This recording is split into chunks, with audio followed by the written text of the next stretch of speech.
அன்பு நண்பர்களுக்கு வணக்கம். நான் உங்க கிஷோர் குமார். லெட்ஸ் டாக் சீரீஸில் யாரெல்லாம் பார்த்துட்டு இருக்கீங்களோ அவங்களுக்கும் ஒரு வணக்கங்கள். ஓகேங்களா? ஸோ யாரெல்லாம் எந்தெந்த சென்டர்லேருந்து பார்க்குறீங்க அப்படிங்கிறதுக்கு இந்தந்த சென்டர்லேருந்து பார்க்குறேன் சார்னு ஒரு கமெண்ட் போடுங்க, ஒரு ஹாய் போடுங்க. உங்களுக்கு ஏதாவது ஒரு டவுட்ஸ் ஏதாவது இருந்தால் நீங்கள் தாராளமாக கேட்கலாம். எல்லாருமே கேட்கலாம். ஓகே, நான் வந்து உங்களுடைய டவுட்ஸை கிளியர் பண்ண ட்ரை பண்ணுறேன். ஓகேங்களா?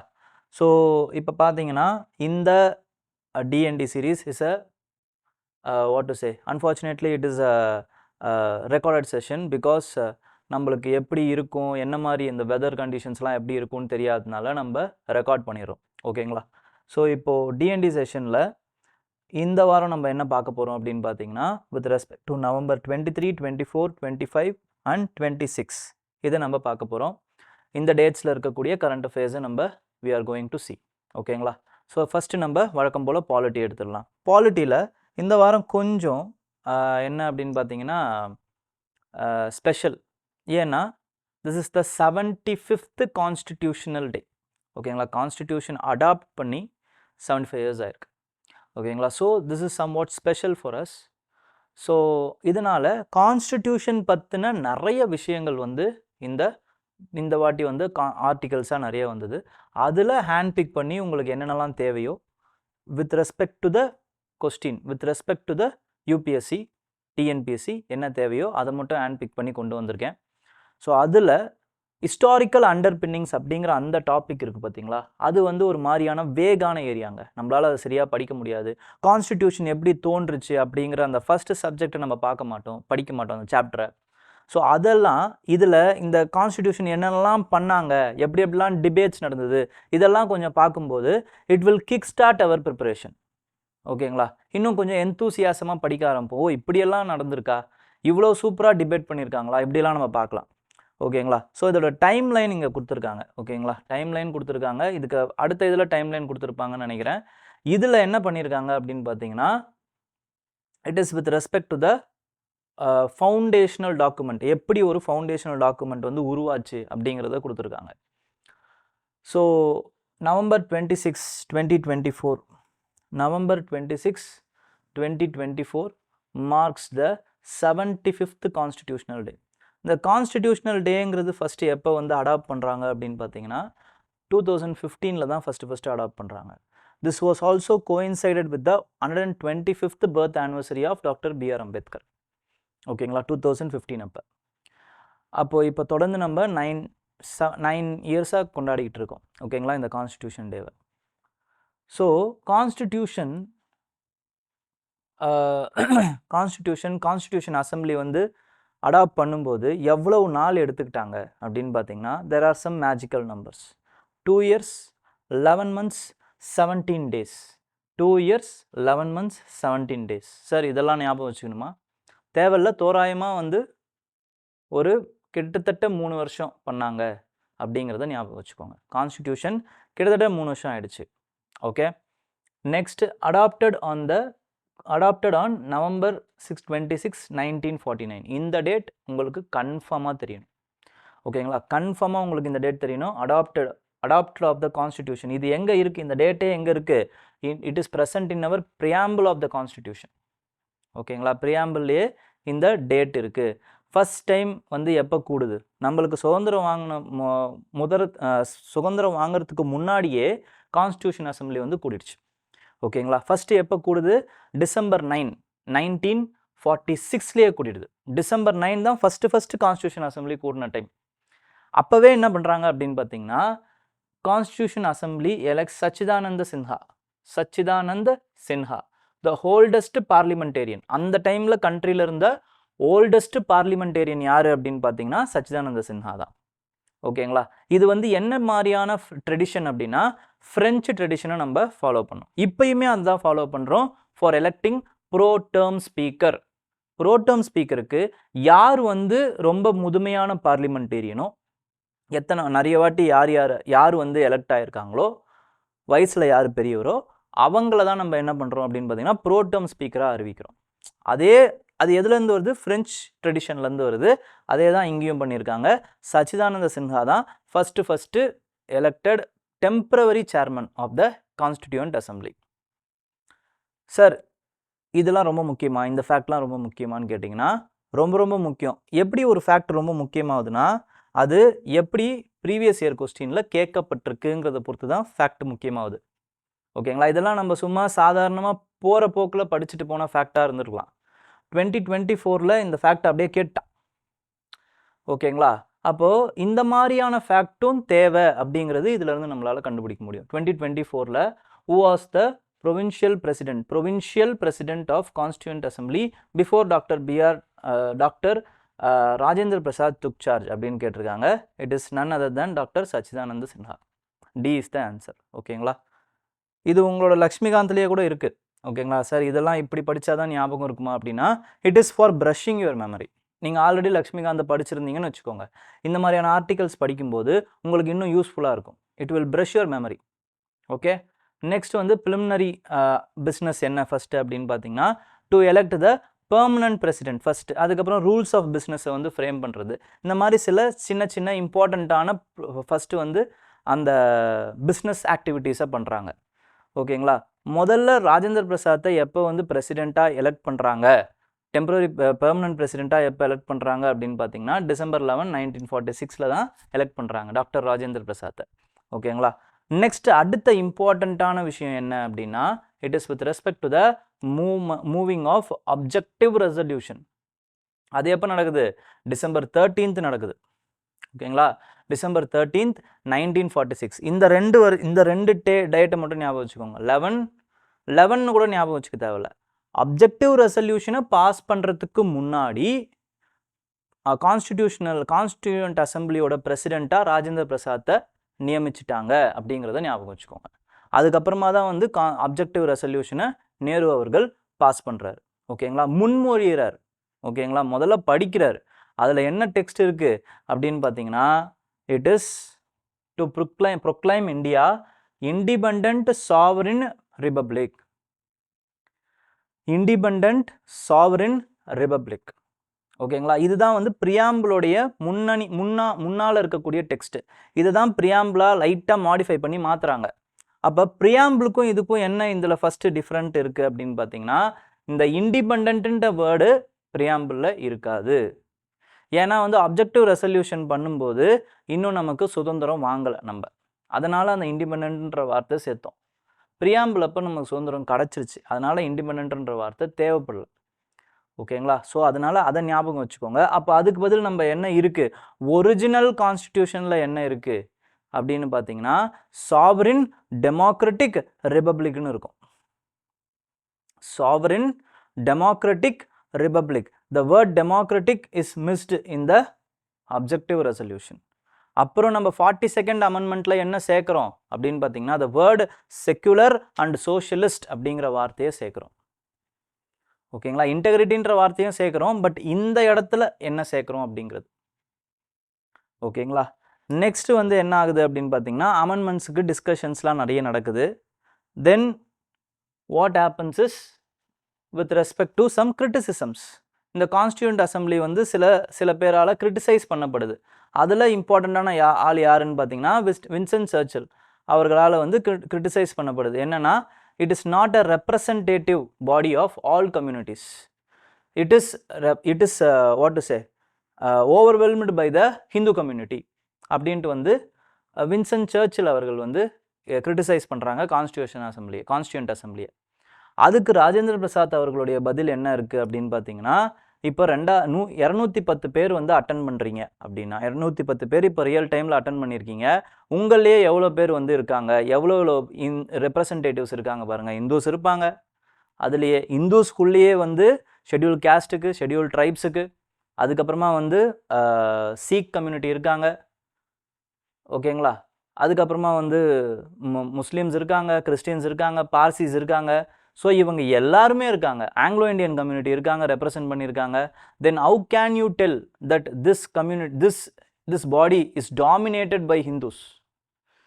இட் இஸ் நாட் ரெப்ரசன்டேட்டிவ் அப்படின்னு, லெஸ் ரெப்ரசன்டேட்டிவ் ஆஃப் அதர் திங்ஸ்னு எப்படி உங்களால் சொல்ல முடியும் அப்படின்ட்டு வந்து அவர் வந்து பதில் கொடுத்துருப்பார். Next there is another important criticism. ஓகேங்களா? என்ன அனதர் இம்பார்ட்டன்ட் கிரிட்டிசிசம் அப்படின்னு பார்த்தீங்கன்னா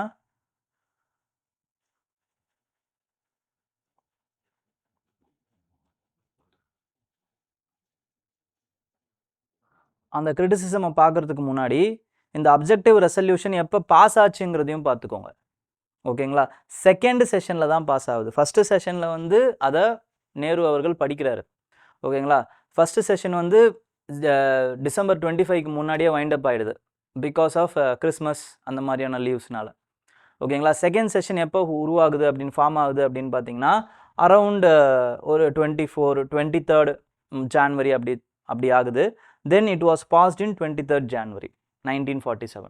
ஓகேங்களா? Objective resolution was past in 23rd January. ஓகேங்களா? இந்த டேட்டும் ஒரு வாட்டி ஞாபகம் வச்சுக்கோங்க. ஓகேங்களா? இல்லைனா 1947 அப்ஜெக்டிவ் ரெசல்யூஷன் பாஸ் ஆச்சுங்கிறதையாவது ஞாபகம் வச்சுக்கோங்க. ஓகேங்களா?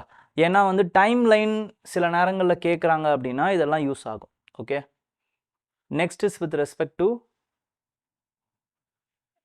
இந்த 5th செஷனில் என்ன ஆகுது அப்படின்னு பார்த்தீங்கன்னா 5th செஷனுக்கு இப்போ தான் வந்து நமக்கு second session, third session, 4th session இதில் எதுலேயுமே வந்து நமக்கு சுதந்திரம் கிடைக்கல.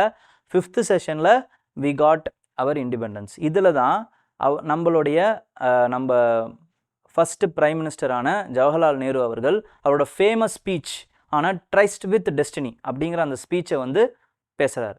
ஓகேங்களா? அதுக்கப்புறம் இதில் தான் என்ன ஆகுதுன்னு பார்த்தீங்கன்னா ஆகஸ்ட் 29 7 மெம்பர் கொண்ட டிராஃப்டிங் கமிட்டியை வந்து தேர்ந்தெடுக்கிறாங்க. அதில் டாக்டர் B.R. அம்பேத்கர் அவர்களை என்ன பண்ணுறாங்க, they are electing him as a chairman. ஓகேங்களா? இதை பேஸ் பண்ணியும் ஒரு கொஸ்டின் வந்திருக்கு. இதை பேஸ் பண்ணியுமே ஓகேங்களா 2023 கேட்ட கொஸ்டின் அது. அதை ஒரு வாட்டி போய் பாருங்கள். ஓகேங்களா? Drafting committee was elected are formed during the 1949 ஏதோ ஒரு மாதிரியான ஒரு ஸ்டேட்மெண்ட் இருந்துச்சு. ஓகேங்களா? ஸ்டேட்மெண்ட் 1 ஸ்டேட்மெண்ட் 2ல் இந்த மாதிரியான ஒரு ஸ்டேட்மெண்ட் இருந்துச்சு. ஈஸியாக நம்மளால் எலிமினேட் பண்ணியிருக்க முடியும். ஓகேங்களா? அந்த ஸ்டேட்மெண்ட்டை. ஸோ அதனால தான் அந்த டேட்டு அந்த இதுக்கு முன்னாடி இது அப்படிங்கிறத நம்ம பார்த்து வச்சுக்கணும். ஓகே, 2023 அப்படிங்கிறத ஞாபகம். 2023 ப்ரீவியஸ் இயர் கொஸ்டின் பேப்பர் போய் பாருங்கள். Okay, next B.N. ராவ் அவர் தான் வந்து கான்ஸ்டிடியூஷனல் அட்வைசராக வந்து போடுறாங்க. அவர் என்ன பண்ணுறாரு அப்படின்னு பார்த்தீங்கன்னா 243 ஆர்டிகல்ஸை முதல்ல வந்து டிராஃப்ட் பண்ணுறாரு. அதுக்கப்புறம் அது நிறைய அமெண்ட்மெண்ட்ஸுக்கு போய் ஃபைனல் ஃபார்மில் எவ்வளோ ஆர்டிகல்ஸ் வருது அப்படின்னு பார்த்தீங்கன்னா 395 ஆர்டிகல்ஸ் வருது with 8 schedules. 395 articles with 8 schedules. இப்போ எவ்வளோ ஆர்டிகல் இருக்குது அப்படிங்கிறத கமெண்ட்டில் சொல்லுங்கள். ஓகேங்களா? ஒரு தோராயமாக சொல்லுங்கள். ஓகே, 460+, 560+, இந்த மாதிரி சொல்லுங்கள். ஓகே, எவ்வளோ இருக்குங்கிறத பார்ப்போம். இல்லை எக்ஸாக்டாக தெரிஞ்சாலும் சொல்லுங்கள். ஓகே, அதுக்கப்புறமா வந்து சில கிரிட்டிசிசம்ஸ். என்ன மாதிரியான கிரிட்டிசிசம் அப்படின்னு பார்த்தீங்கன்னா it was charged that the assembly has spent public money and took very long time அப்படிங்கிற அந்த கிரிட்டிசிசம். ஏன்னா கிட்டத்தட்ட 3 வருஷம் எடுத்துக்கிச்சு. 2 வருஷம் 11 months and 17 days. அதனால தான் இந்த டேட் ரொம்ப முக்கியம் இல்லை, பட் தோராயமாக எவ்வளவு நாள் எடுத்துக்கிட்டாங்க இவங்க அப்படிங்கிறது ரொம்ப முக்கியம். ஏன்னா ரொம்ப நிறைய நாள் எடுத்துக்கிட்டாங்க இவங்க. 3 வருஷம் கிட்டத்தட்ட எடுத்துக்கிறாங்க. ஓகேங்களா? ஒரு கான்ஸ்டிடியூஷனை ஃப்ரேம் பண்ணுறதுக்கு. அதுக்கு B.R. அம்பேத்கர் என்ன பதில் சொல்கிறாரு அப்படின்னா இந்த கான்ஸ்டிடியூஷன் வந்து ஏன் இவ்வளோ டைம் எடுத்துக்கிறோன்றதுக்கு 2 காரணத்தை சொல்கிறாரு. ஃபஸ்ட்டு, மற்ற கண்ட்ரிஸை வந்து கம்பேர் பண்ணும்போது கனடியன் கான்ஸ்டியூஷனாக இருக்கட்டும், சவுத் ஆஃப்ரிக்கன் கான்ஸ்டியூஷனாக இருக்கட்டும், இது எல்லாமே இவ்வளோ நாள் எடுத்துக்கிட்டாங்க அப்படிங்கிறத ஜஸ்டிஃபை பண்ணுறாரு. கிட்டத்தட்ட 9 years எடுத்துக்கிட்டாங்க, 8 years எடுத்துட்டாங்க அப்படின்ட்டு. சரி, சின்னதாக இப்போ அமெரிக்கன் கான்ஸ்டியூஷன் எடுத்துக்கோங்க, அது ரொம்ப கம்மியான டைம்லேயே முடிச்சிட்டாங்களே அப்படின்னா அதுக்கும் அவர் என்ன சொல்கிறாரு அப்படின்னா இதுக்கு ஆர்டிகல்ஸ் ரொம்ப கம்மி. ஆர்டிகல்ஸ் கிட்டத்தட்ட வந்து அமெரிக்கன் கான்ஸ்டியூஷன் நீங்கள் எடுத்துக்கிட்டீங்க அப்படின்னா it has just 7 articles. Okay, 7 article தான். அதுக்கு எவ்வளோ நாள் எடுத்துகிட்டு போகிறாங்க? ஆனால் நம்மளது அப்படி கிடையாது. அண்ட் அமெரிக்கா அண்ட் இந்தியா இது ரெண்டுத்தையும் உங்களால் கம்பேரே பண்ண முடியாது. ஏன் கம்பேர் பண்ண முடியாதுன்னா America is a homogeneous society, but India is a heterogeneous diverse society. அப்போ இந்த மாதிரி இந்தியாவுக்கு நம்ம size of the constitution will be very large.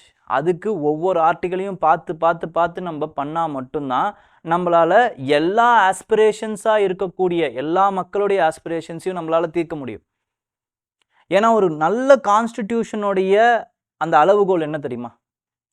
எல்லாராலையும் அதை ஏற்றுக்கொள்ளப்படணும். எல்லாருமே இந்த கான்ஸ்டிடியூஷன் எனக்கானது அப்படிங்கிறத நம்பணும். அப்படி நம்பணும்னா என்ன அர்த்தம்? எல்லாருக்குமே எல்லாமே அந்த கான்ஸ்டிடியூஷன்ல ஏதோ ஒன்று இருக்கணும். அந்த கான்ஸ்டிடியூஷனை பற்றத்துக்கு, அந்த கான்ஸ்டிடியூஷன் வேணும்னு ஒருத்தர் நினைக்கிறதுக்கு, எல்லா பிரிவினரும் நினைக்கிறதுக்கு ஏதோ ஒரு இம்பார்ட்டண்ட்டான விஷயம் அந்த பிரிவினருக்கு அந்த கான்ஸ்டிடியூஷன் கொடுத்துருக்கணும். இந்த மாதிரி இந்தியா மாதிரி இருக்க டைவர்ஸ் சொசைட்டியில் அது எல்லாத்தையுமே கொடுக்கறதுக்கு, எல்லா ஆஸ்பிரேஷன்ஸையும் சாட்டிஸ்ஃபை பண்ணுறதுக்கு உங்களுக்கு இவ்வளோ ஆர்டிகல்ஸ் தேவைப்படும், இவ்வளோ டைம் எடுக்கும். ஓகேங்களா? அதனால தான் கிட்டத்தட்ட 395 ஆர்டிகல்ஸ் நம்ம கிட்ட இருக்கு. Because of the elephantine size. ஏன் அப்படி இருக்கு? Historical background. இவ்வளோ டாக்குமெண்ட்ஸை நம்ம பார்த்துருக்கோம். நம்மளோட சோர்ஸ் டாக்குமெண்ட் என்ன? மெயினான source document is government of India act 1935. Sir அது மட்டும் தானா அப்படின்னு கேட்டிங்கன்னா அதுதான் கிடையாது. Doctor B.R. அம்பேத்கர் என்ன சொல்கிறாருன்னா, I have ransacked every important constitution countries. ஓகேங்களா? அப்போது அதுலேருந்து எல்லா ஆர்டிக்கலையும் எடுத்து வச்சுட்டோமா? Is it a copycat? Is our constitution is a copycat அப்படின்னா அதுவும் கிடையாது. அதோடைய எல்லா கான்ஸ்டிடியூஷனில் இருக்கிற பெஸ்ட்டையும் எடுத்து நம்ம என்ன பண்ணியிருக்கோம் அப்படின்னு பார்த்தீங்கன்னா, நம்மளுடைய கண்ட்ரிக்கு ஏற்ற மாதிரி நம்ம மாற்றி அமைச்சிருக்கோம், வடிவமைச்சிருக்கோம். ஓகேங்களா? ஸோ அதனால தான் நம்மளுடைய கான்ஸ்டிடியூஷன் அவ்வளோ பெருசாக இருக்குது. அது மட்டுமா? இல்லை.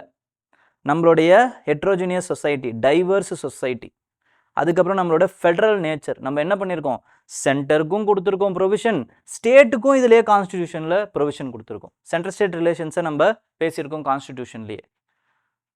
அது மட்டுமா அப்படின்னு கேட்டிங்கன்னா, rights, fundamental rights, fundamental duties அப்போ வரல, பட் ஃபண்டமெண்டல் ரைட்ஸ், அதுக்கப்புறமா டிபிஎஸ்பி, ஒரு கவர்மெண்ட் எப்படி கவர்ன் பண்ணணும் அப்படிங்கிற அந்த இன்ஸ்ட்ரக்ஷன்ஸையும் வி ஹவ் கிவன். ஸோ இதனால தான் பார்த்தீங்கன்னா இந்த பேக்ரவுண்டில் தான் நம்ம இவ்வளவு நாள் எடுத்துக்கிச்சு, இவ்வளோ பணத்தை செலவு பண்ணோம் அப்படின்னா இதனால தான் பண்ணியிருக்கோம்.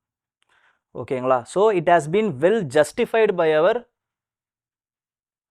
Founding fathers. ஓகேங்களா? இந்த பாயிண்ட்டை, அந்த பாயிண்ட்டை அப்போ அவங்க சொன்னது ஒரு சூப்பர்ஃபிஷியலான பாயிண்ட்டாக இருந்தாலும், கான்ஸ்டிடியூஷன் இவ்வளோ வருஷம் சக்ஸஸ்ஃபுல்லாக இருந்திருக்கு, எந்த ஒரு இடையூறும் இல்லாமல் அப்படின்னா, ஒரு கான்ஸ்டிடியூஷனுக்கு ஏதாவது பிரச்சனைனா கூட இப்போ மக்கள் எல்லாரும் இறங்கி போராடுவாங்க.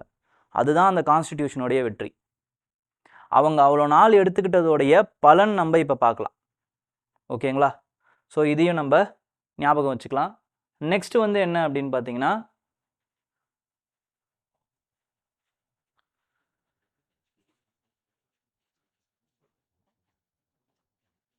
நெக்ஸ்ட் இம்பார்ட்டண்டான செகண்ட் விளக்கம் என்ன கொடுக்குறாரு அப்படின்னா, மற்ற கண்ட்ரீஸுக்கெலாம் வந்து அமெண்ட்மெண்ட் அவ்வளோ பிரச்சனை இல்லை, but we have found the stuck with the problem of many amendments. கிட்டத்தட்ட 7000 அமெண்ட்மெண்ட்ஸ் வந்து ப்ரப்போஸ் செய்யப்பட்டு 2400 அமெண்ட்மெண்ட்ஸ் மூவ் செய்யப்பட்டிருக்கு. ஓகேங்களா? அப்போ அதை பண்ணுறதுக்கு, அதை டிஸ்கஸ் பண்ணுறதுக்குன்னு எவ்வளோ டைம் எடுத்துருக்கோன்றது பாருங்கள். ஒரு இஷ்யூ இருக்கா, அந்த இஷ்யூவை எடுத்து அப்படி பேசுவாங்க. That is the power of deliberation in our constitution. அவ்வளோ ஒரு குவாலிட்டி டிபேட் இருக்கும். நீங்கள் அந்த வால்யூம்ஸ் ஆஃப் கான்ஸ்டிடியூஷன் எடுத்து பார்த்தீங்கன்னா அவ்வளோ குவாலிட்டியான டிபேட்ஸ், எல்லா விஷயத்தையுமே பற்றி பேசியிருப்பாங்க. இப்போ நம்ம செக்குலரிசம், சோஷியலிசம் பற்றி நம்ம பேச போகிறோம், பட் அதுக்கு முன்னாடி சொல்கிறேன். ஓகேங்களா? எல்லா விஷயத்தையும் எடுத்து பேசினாங்க. ஒரே ஒரு விஷயம் தான் எல்லாருமே ஒத்துக்கிட்டாங்க. அது என்ன அப்படின்னா, யூனிவர்சல் அடல்ட் ஃப்ரான்ச்சைஸ் ப்ரொவிஷன். அந்த ப்ரொவிஷனை மட்டும்தான் எல்லாருமே ஒன்றா ஒத்துக்கிட்டாங்க. மற்றபடி எல்லாத்தையுமே எடுத்து பிரித்து சொன்னாங்க. அதுவுமே என்ன அதில் ஒரு பியூட்டி அப்படின்னா, யாருமே வந்து சுயநலத்துக்காக இந்த விஷயம் வேணும்னு சொல்லவே இல்லை. இந்த ப்ரொவிஷன் பொதுமக்களுடைய நலனை எந்த அளவுக்கு வந்து போற்றும், பாதுகாக்கும், இல்லை வேணாம் அப்படிங்கிறத ஒரு மக்கள் பாயிண்ட் ஆஃப் வியூவில் இருந்து மட்டுமே தான் எல்லாருமே பேசினாங்க. வேணுங்கிறதுக்கும் சரி, வேணான்றதுக்கும் சரி, அதை ஓட்டு போட்டு டெமோக்ராட்டிக்கான வழியில் தான் அதை தேர்ந்தெடுத்திருக்காங்க. That is the beauty of our constitution. Okay,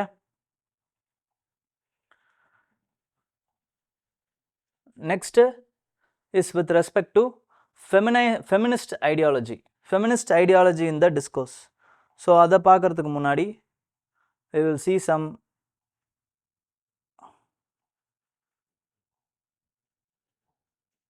okay. Feminist ஐடியாலஜியை பொறுத்த வரைக்கும் பார்த்தீங்கன்னா, ஃபவுண்டிங் ஃபாதர்ஸ் தான் நம்ம இது வரைக்கும் பார்த்துட்ருக்கோம். but there are some founding mothers also in our constitution. ஒரு 15 பெண் எம்பிக்கள், they represented the constituent assembly for the representative of women in India. ஒட்டுமொத்த விமனுக்காகவும் அவங்க போராடினாங்க. ஓகேங்களா? அவங்க அவங்களுடைய அந்த டிபேட் இருக்கு பார்த்தீங்களா, அதுவும் one of the important debate. அது மட்டும் இல்லை, அவங்க அந்த இடத்துக்கு வர்றதுக்கு அவங்க எவ்வளோ போராடி இருப்பாங்க. இந்த பேட்ரியார்கியல் சொசைட்டி லைக் இந்தியா அந்த டைமில், இந்த டைம்லேயே இவ்வளோ ரெஸ்ட்ரிக்ஷன்ஸ் விமனுக்கு அப்படின்னா, அந்த டைமில் அவங்க எவ்வளோ ரெஸ்ட்ரிக்ஷன்ஸை பார்த்துருப்பாங்க. அதையும் மீறி அவங்க எப்படி வந்திருக்காங்கன்றதை பாருங்கள். they should have been educated.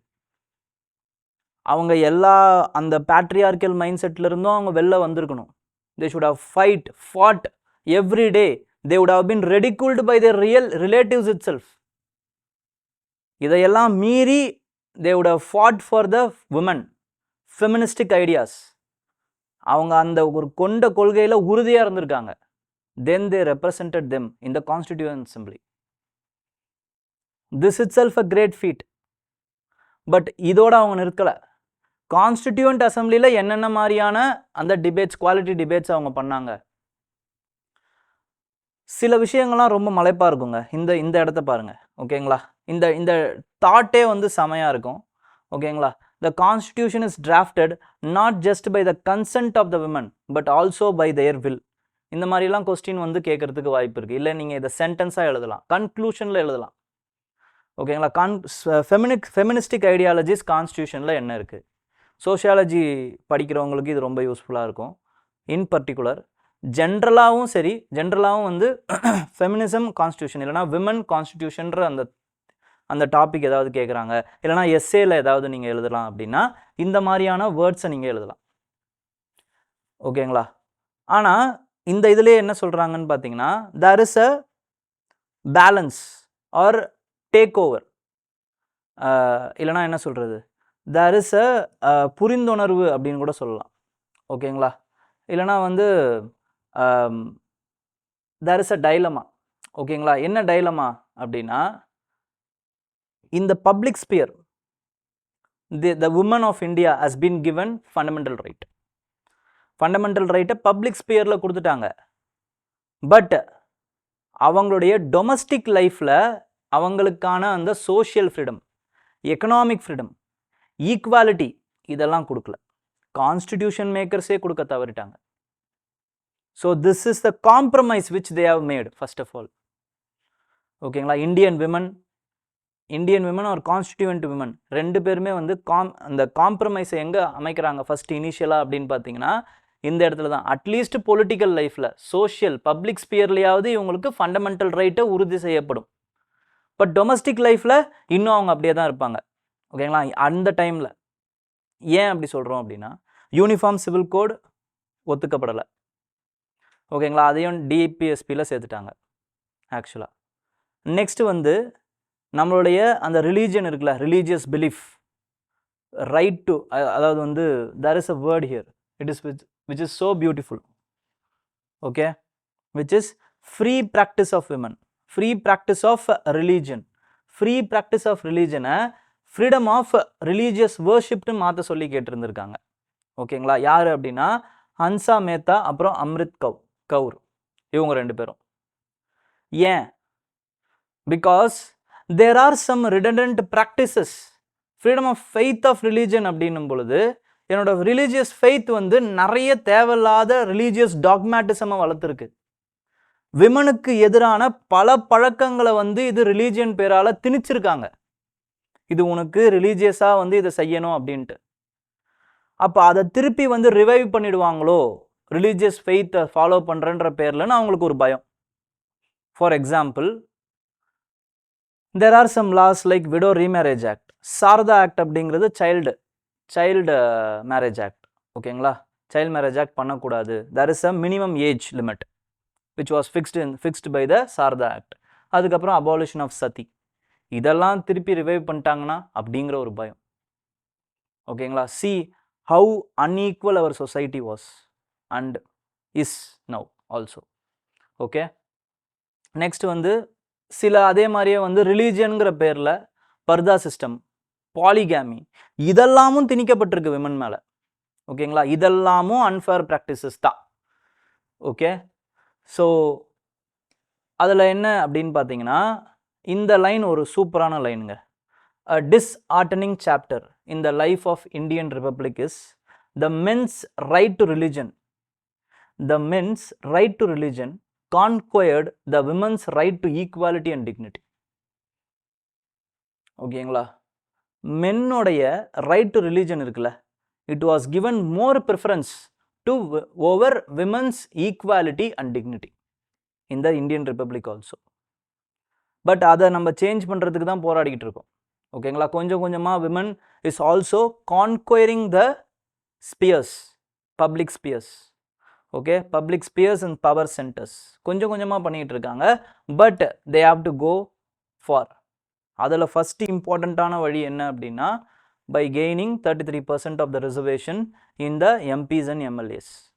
ஓகேங்களா, எம்எல்ஏ சீட்ஸுக்கு அவங்களுக்கு தர வேண்டிய நியாயமான அந்த இதுவை தரணும், இடத்த தரணுங்கிறது தான். ஓகே,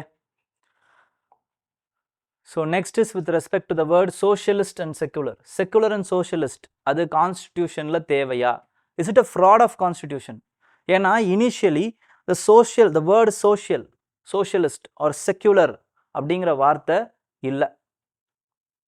42nd அமெண்ட்மெண்ட்டில் தான் இந்திரா காந்தி அவர்கள் பிரைம் மினிஸ்டராக இருக்கும் பொழுது அதை சேர்க்குறாங்க, டியூரிங் த எமர்ஜென்சி.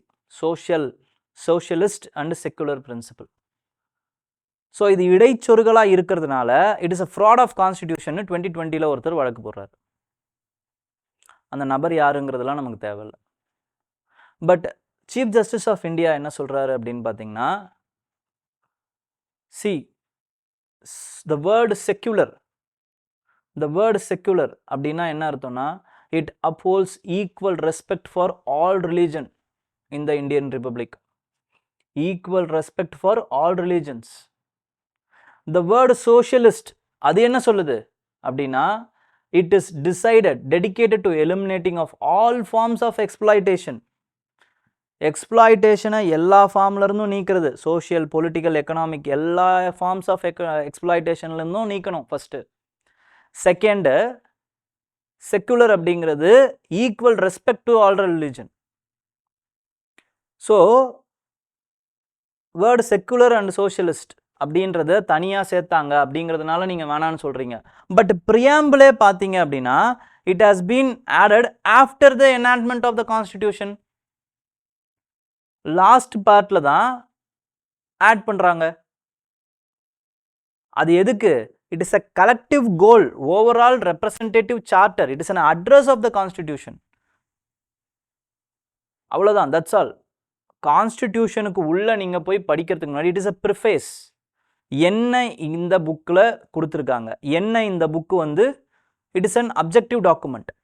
இது என்ன அப்ஜெக்டிவை ப்ளே பண்ண போகுது அப்படிங்கிறத அந்த புக்கில் கொடுக்கறத ஒரே ஒரு பேராகிராஃபில் கொடுத்துருக்கோம், அவ்வளோதான், that's all. It is a summarised document and it was enacted after the enactment of the constitution, drafting of the constitution.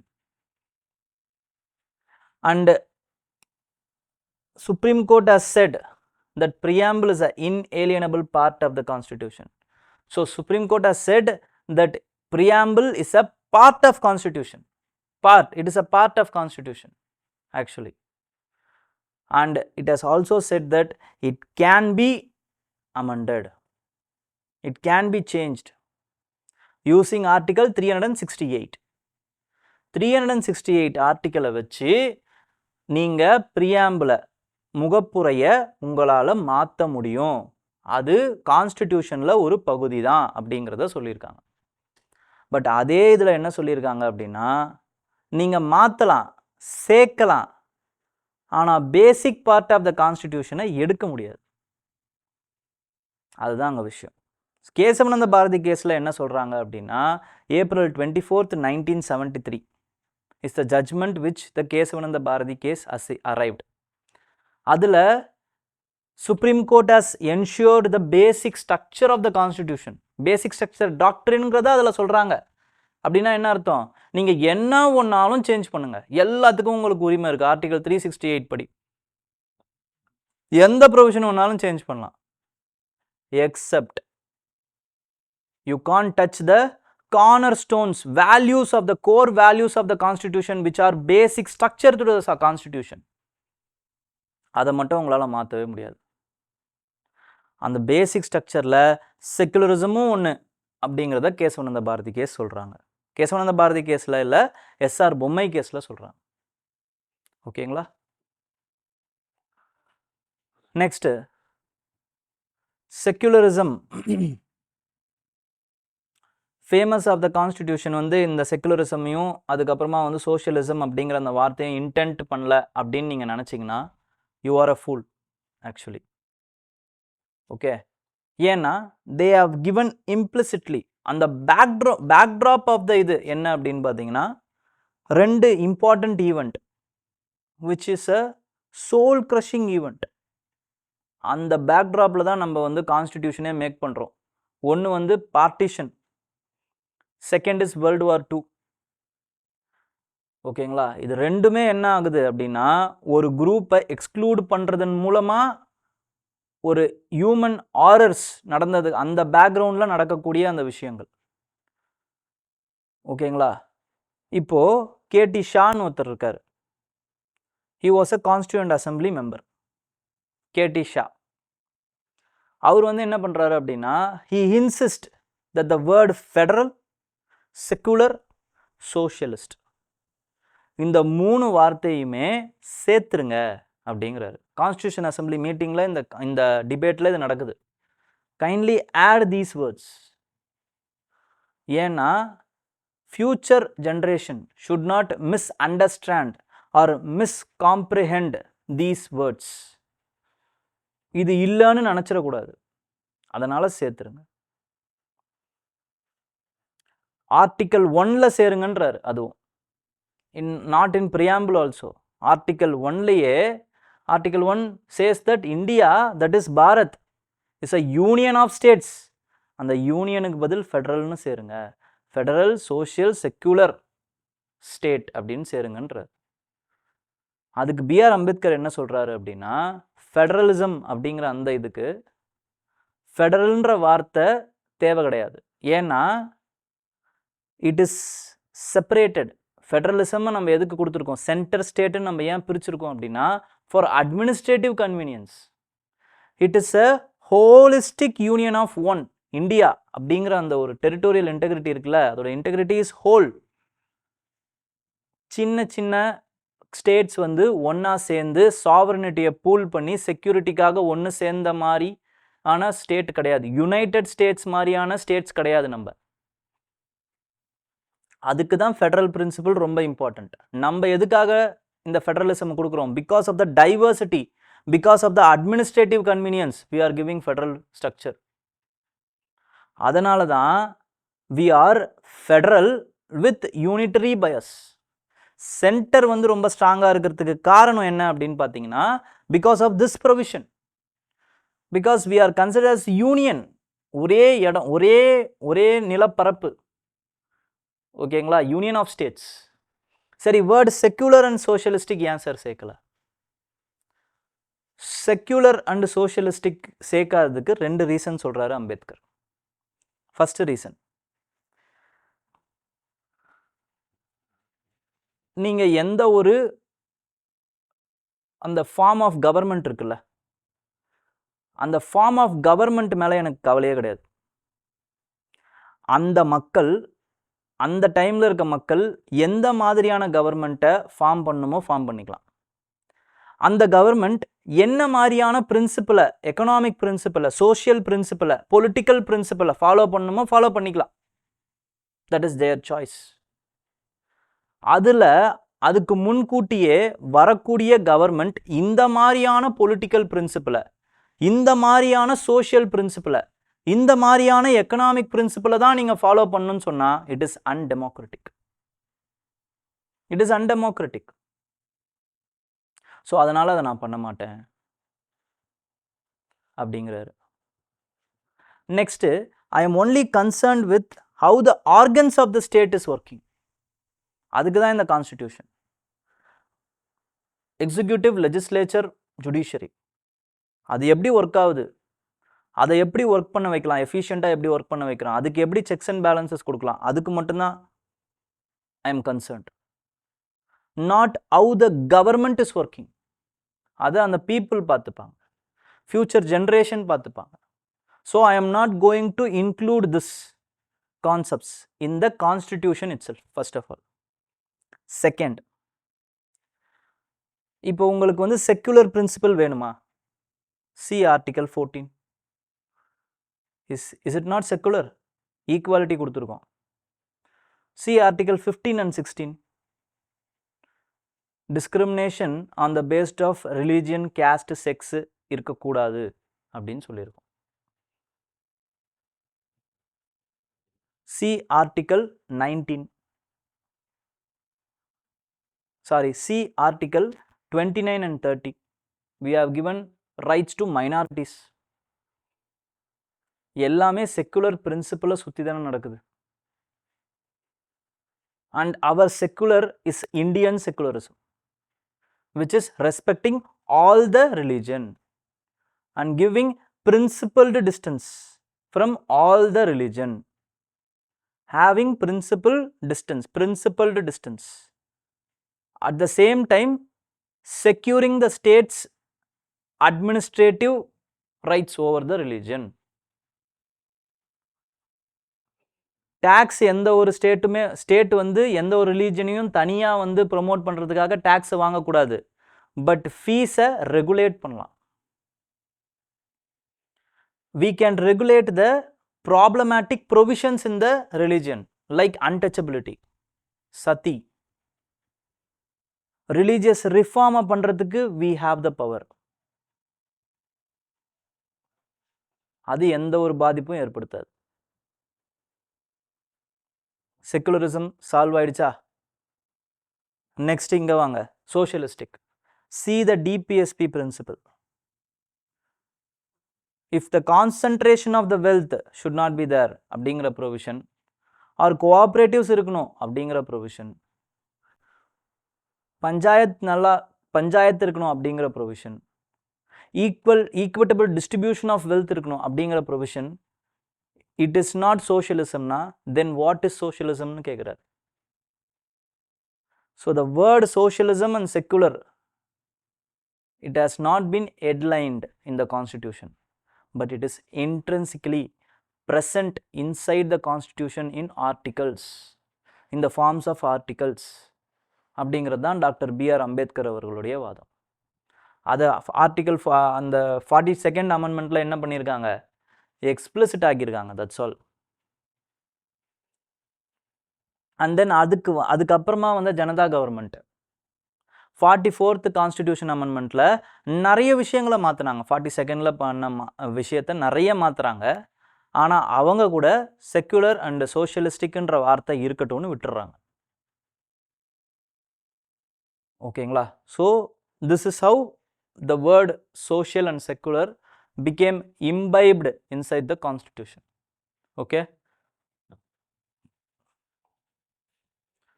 so இந்த மாதிரி வந்து நிறைய கான்ஸ்டிடியூஷனல் டிபேட்ஸ் வந்து அவ்வளோ சூப்பராக இருக்குங்க.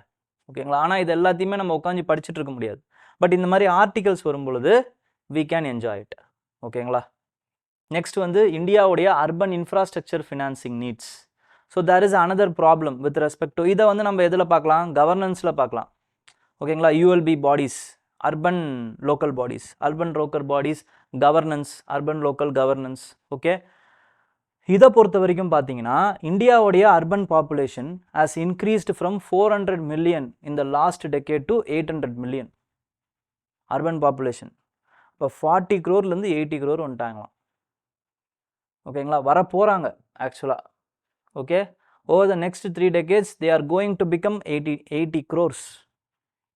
அப்போ அவங்களுக்கு தேவையான அந்த அர்பன் இன்ஃப்ராஸ்ட்ரக்சர் இருக்குது பார்த்தீங்களா, அதை நம்ம செலுத்துறதுக்கு மட்டும் we need 70 lakh crores. Actually இன்ஃப்ராஸ்ட்ரக்சருக்கு மட்டும் 70 lakh crores we need. அப்போ ஒரு வருஷத்துக்கு நம்ம எவ்வளோ செலவு பண்ணணும் அப்படின்னா nearly 4.5 lakh crores we have to invest. நம்ம எவ்வளோ இன்வெஸ்ட் பண்ணிட்டு இருக்கோம், nearly 1.5 lakh crores, which is not sufficient. அப்போ அது என்ன போய் முடியும்? அர்பன் ஃபெயிலியரில் போய் முடியும். ஓகேங்களா? ஏன் இந்த மாதிரி நடக்குது அப்படின்னா, issues with the local level. இது உங்களோட முழுக்க மெயின்ஸுங்க. மெயின்ஸ் சம்மந்தப்பட்ட ஆன்சரை நீங்கள் அழகாக எழுதலாம் இதில். ஓகேங்களா? பாயிண்ட் பை பாயிண்ட் கொடுத்துருக்காரு. என்னென்ன problem with respect to urban infrastructures, ஏன் நம்மளால் பண்ண முடியல? First lack of finance, municipal ஃபினான்சஸோடைய அந்த இதுவே வந்து it is lacking. It has been stagnant over decades. Municipalities செல்ஃபாக வந்து கலெக்ட் பண்ணக்கூடிய அமௌண்ட் எவ்வளோ தெரியுமா? 45%. அவங்க டேக்ஸ் போட்டு இல்லைனா அவங்களுக்கு வர வேண்டிய வருவாய்கள் இது எல்லாமே ஒரு 45 to 47% தான். அதுக்கப்புறமா வந்து கவர்மெண்ட் கொடுக்கக்கூடியது, அதுக்கப்புறமா வந்து அவங்களால இப்போ ப்ரைவேட் மூலமாக வந்து அவங்க வந்து கலெக்ட் பண்ணக்கூடியது, கடனாக வாங்கக்கூடியது, முனிசிபல் பாண்ட்ஸு இந்த மாதிரி வாங்குறது, இதெல்லாம் தான் அதுக்கப்புறம் வருது. ஓகேங்களா? But it is not sufficient. It has been stagnant over the decades. ஓகேங்களா? அப்போ முனிசிபல் ஃபினான்சஸ் இஸ் ஸோ மினிசிக்கல். ஓகேங்களா? நெக்ஸ்ட் வந்து கலெக்ஷன் இன்எஃபிஷியன்சிஸ். கலெக்ஷனும் பண்ண தெரில. கலெக்ஷன் இன்எஃபிஷியன்சிஸ்னால் அவங்களோட பொட்டென்ஷியல்லேருந்து அவங்க ரொம்ப கம்மியான பர்சன்டேஜ் தான் கலெக்ட் பண்ணுறாங்க. ஃபார் எக்ஸாம்பிள் பெங்களூர் எடுத்துக்கோங்க, இல்லை ஜெய்ப்பூர் எடுத்துக்கோங்க. They are only collecting 5 to 20% of their potential tax revenue. They are only collecting 5 to 20%. Next, என்ன அப்படின்னு பார்த்தீங்கன்னா, struggle with low absorptive capacity. Sir அப்படின்னா என்ன சார்? லோ அப்சார்ப்டிவ் கெப்பாசிட்டி அப்படிங்கிறது, இப்போ உங்களுக்கு ஒரு ஃபண்டிங் அலோகேட் பண்ணுறோன்னு வச்சுக்கோங்க, அந்த அலோகேட் பண்ண ஃபண்டிங்கையும் ஒழுங்காக செலவு பண்ணாமல் விடுறது. That is low absorptive capacity. For example surplus fund இருக்கும், ஓகேங்களா, சில விஷயத்துக்கு அதை ஒழுங்காக வந்து செலவு பண்ண முடியாமல் தடுக்கிறது. ஏன்னா நிறைய அந்த ஃபண்டை எடுக்கிறதுக்கு நிறைய ப்ரொசீஜர் இருக்கும். There are many red tapes, இல்லை அக்கௌண்டபிலிட்டி இஷ்யூ, ரெஸ்பான்சிபிலிட்டி இஷ்யூ, இந்த மாதிரி நிறைய விஷயங்கள் இருக்கலாம். நல்ல well versed municipalities, urban local bodies like ஹைதராபாடாக இருக்கட்டும், சென்னையாக இருக்கட்டும், இவங்களே என்ன பண்ணுறாங்க அப்படின்னு பார்த்தீங்கன்னா, spend only 50% of their capital expenditure budgets. Budget allocate பண்ணியிருக்காங்க, ஆனால் 50% தான் அலோகேட் பண்ண பட்ஜெட்டையே செலவு பண்ணியிருக்காங்க. ஓகேங்களா? நெக்ஸ்ட் வந்து ஸ்கீம்ஸ் லைக் அட்டல் ரெஜுவனேஷன் ஸ்கீமாக இருக்கட்டும், ஸ்மார்ட் சிட்டி ஸ்கீம்ஸாக இருக்கட்டும், அதில் ஒதுக்கப்பட்ட ஃபண்டை கூட 80% 70% தான் அவங்க வந்து செலவே பண்ணியிருக்காங்க. And then next comes the public private partnership. இதுவும் is declining over the years. ஏன் டிக்ளைன் ஆகுது அப்படின்னா, இப்போ ஒரு ப்ராஜெக்ட்னு எடுத்துக்கிறீங்கன்னா, இந்த ப்ராஜெக்ட்டுக்குன்னு ஸ்பெசிஃபிக்கான ஃபண்டிங் கொடுக்கறதில்ல, வயபிலிட்டி கேப் ஃபண்டிங் கொடுக்கறதில்ல, பேங்கிங் அந்த ஃபெசிலிட்டி அரேஞ்ச் பண்ணி கொடுக்கறதில்ல. அப்படின்னும் போது அந்த ஃபண்டிங் இருக்குது பார்த்தீங்களா, public private funding, it is losing, what to say, it is lacking that attractiveness இல்லாமல் போயிடுச்சு. ஓகேங்களா? இந்த நெக்ஸ்ட்டு அப்போ என்ன பண்ணலாம் அப்படின்னு பார்த்தீங்கன்னா, ரிஃபார்ம் பண்ணியே ஆகணும். எப்படி ரிஃபார்ம் பண்ணலாம்னா, 2 விஷயமா பண்ணலாம். டூயல் ப்ரோன்ட் அப்ரோச், இந்த வார்த்தையெல்லாம் எழுதி வச்சுக்கோங்க. Dual pronged approach. என்ன டூயல் ப்ரோன்ட் அப்படின்னா, லாங் டேர்ம் ஒன்று, மீடியம் டேர்ம் ஒன்று. லாங் டேர்மில் நம்ம என்ன பண்ணணும் அப்படின்னா, we have to give more autonomy, financial administrative autonomy to the state finance commission. அதுக்கப்புறமா வந்து administrative financial autonomy to the state finance commission to allocate more amount of funding to the urban local bodies first of all. Second வந்து என்ன பண்ணணும் அப்படின்னு பார்த்தீங்கன்னா, second is இந்த urban local பாடிஸுக்கு நிறைய autonomy கொடுக்கணும், அட்மினிஸ்ட்ரேட்டிவ் அட்டானமி. அவங்களுடைய விருப்பத்துக்கு ஏற்ற மாதிரி, அவங்களுடைய செயல்பாடுக்கு ஏற்ற மாதிரி they have to be given more powers to spend that amount. ஏன்னா இப்போ வர்றது எல்லாமே லாக்டு ஃபண்டாக தான் இருக்குது. இந்த ப்ரொவிஷனுக்கு நீ இதை செலவு பண்ணு, அப்போ நம்மளால் வேறு எதுக்கும் எக்ஸ்ட்ரா எடுத்து செலவு பண்ண முடியாது, வேறு ஏதாவது இனோவேட்டிவ் வேஸ் நம்மளால் வந்து உண்டு பண்ண முடியாது. லாக்இன் ஃபண்டாகவே வந்துக்கிட்டு இருக்கு. Okay, so we need more autonomy, more power long டேர்மில். ஷார்ட் டேர்மில் என்ன பண்ணணும், மீடியம் டேர்மில் என்ன பண்ணணும்னா, we have to develop more robust pipelines, infrastructure projects வந்து நம்ம நிறைய பண்ணணும். அதுக்கப்புறம் we have to decouple the project preparation from financial assistance. Project preparation தனியாக நடக்கணும், ஃபினான்ஷியல் அசிஸ்டன்ஸுங்கிறது தனியாக நடக்கணும். We have to decouple it. It is according to Niti Aayog. ஓகேங்களா? ஏன்னா ப்ராஜெக்டை வந்து உடனே ப்ரிப்பேர் பண்ணிவிட்டு அதை ஒழுங்காக ப்ரிப்பேர் பண்ணாமல் ஃபினான்ஷியல் அசிஸ்டன்ஸ் கொடுக்குறது, அது வயபிளாக இருக்குமா இருக்காதா எதுவுமே தெரியாமல் பண்ணிட்டோமே அப்படிங்கிறதுக்கு அவசரமாக டக்குன்னு ஃபினான்ஷியல் அசிஸ்டன்ஸ் பண்ணிட்டாங்க, ஃபினான்ஷியல் அசிஸ்டன்ஸ் அலோகேட் பண்ணிட்டாங்க, அதுக்காக ஒரு ப்ராஜெக்டை வந்து இது பண்ணுறது, ப்ரொஜெக்ஷன் பண்ணுறது. ஓகேங்களா? ப்ரிப்பரேஷன் பண்ணுறது. நெக்ஸ்ட் வந்து we have to leverage the digital public infrastructure. Digital public இன்ஃப்ராஸ்ட்ரக்சரை வந்து நம்ம வந்து லெவரேஜ் பண்ணணும். செகண்ட். தேர்ட். ஃபோர்த் வந்து என்ன பண்ணணும் அப்படின்னு பார்த்தீங்கன்னா, we have to capture the land value in the domestic projects. Land வேல்யூவை வி ஹாவ் டு கேப்சர். இப்போது மெட்ரோலாம் கட்டுறீங்க அப்படின்னா அந்த லேண்டோடைய வேல்யூ இருக்குல்ல, ஏன்னா அது வந்து என்ன ஆகுனா மெட்ரோ கட்டும்போது அந்த மெட்ரோ ஸ்டேஷனில் நிறைய பேர் வருவாங்க. அப்போ we can lend the space, more space. ஏன்னா நிறைய ஸ்பேஸ் விட்டு தான் நீங்கள் மெட்ரோவே கட்ட முடியும். ஓகேங்களா? அப்போ மற்ற ஸ்பேஸ் எல்லாம் நீங்கள் என்ன பண்ணலாம்னா ரெண்ட்டுக்கு விடலாம். ரெண்ட்டுக்கு விடும்போது அதை நீங்கள் லீஸ் பண்ணும்போது அந்த ஸ்பேஸ் வந்து you can get some revenue. ஓகேங்களா? Municipalities can get some revenue. ஓகேங்களா? அப்போது this is a beautiful excellent what to say conclusion. இந்த கன்க்ளூஷன்லாம் எழுதி வச்சுக்கோங்க, இந்த மாதிரியான கன்க்ளூஷன்லாம் எழுதி வச்சுக்கோங்க. Okay, the path forward will require. அதே மாதிரி வே ஃபார்வர்ட் மட்டும் எழுதிட்டு இருக்கீங்களா, அதுக்கு பதில் பாத் ஃபார்வர்ட்னு எழுதலாம், டிஃப்ரெண்ட்டான ஹெட்டிங் கொடுக்கலாம். Okay, path forward will require collaboration across government levels, private sector participation and relentless focus on innovation and governance efficiency. ஓகேங்களா? ப்ரைவேட் செக்டரோட பார்ட்டிசிபேஷன் இருக்கணும், கவர்மெண்ட் செக்டரோட பார்ட்டிசிபேஷன் இருக்கணும், இனோவேஷன் இருக்கணும், அதுக்கப்புறமா வந்து கவர்னன்ஸ் இருக்கணும். அப்போ எல்லா டாப்பிக்கையும் போட்டு எழுதுனீங்கன்னா அது கன்க்ளூஷனாக மாறிடும். ஓகே,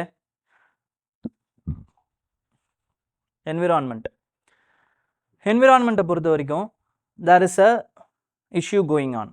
ஓகேங்களா? இந்த இஷ்யூ வந்து முடியவே முடியாதுன்னு நினைக்கிறேங்க.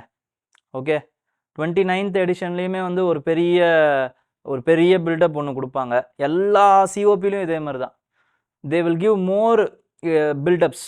இதை பண்ணணும், அதை பண்ணணும், இப்படி பண்ணணும், அப்படி பண்ணணும்ன்ட்டு இவன் இந்த கிளைமேட் எக்ஸ்பர்ட்ஸ் உட்காந்து எழுதிட்டு இருப்பாங்க. பட் கிளைமேட் டாக் முடிஞ்சதுக்கப்புறமா it will be a failure. That's all. மூஞ்ச தொங்க போட்டுன்னு வர்றது. ஓகே, இங்கே பார்த்தீங்க அப்படின்னா 29th edition of COP, which has dubbed as Finance COP, it is also ended in a failure.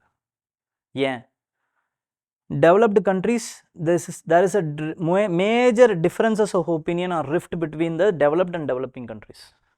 Developing countries என்ன சொல்கிறாங்க அப்படின்னா, we need more funding from your side, which is nothing but NCGQ.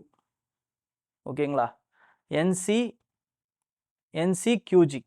Okay, new collective quantified goal,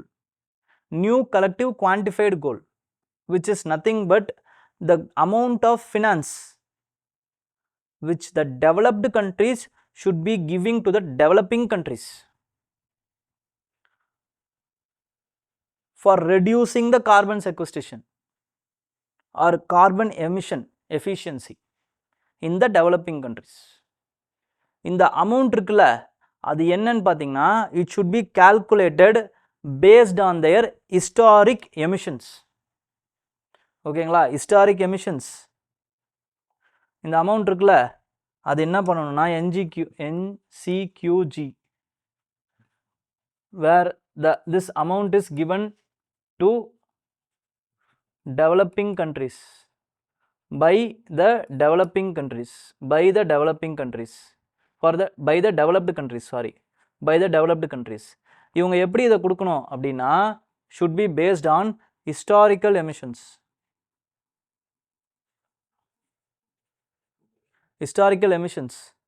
second வந்து per capita income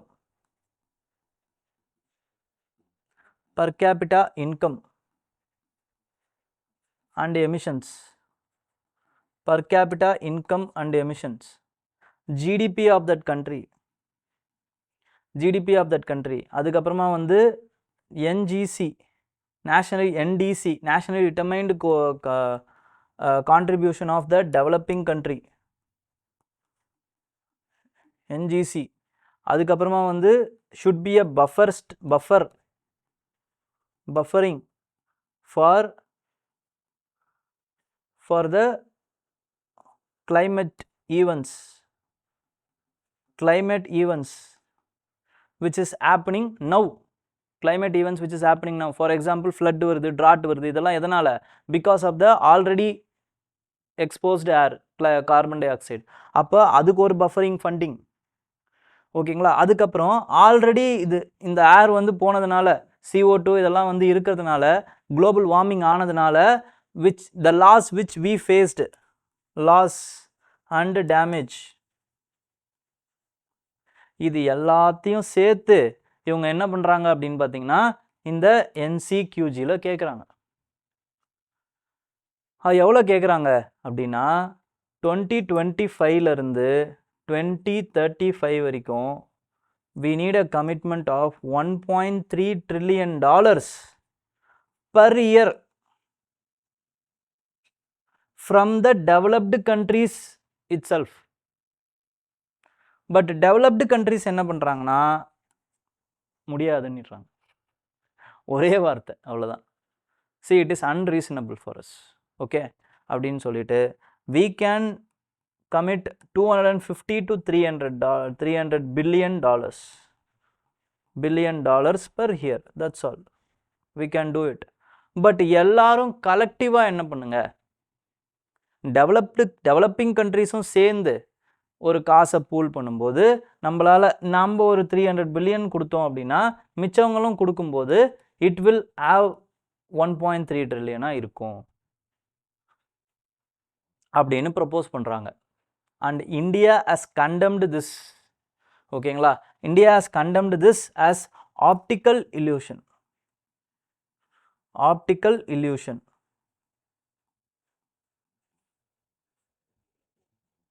So they rejected this deal.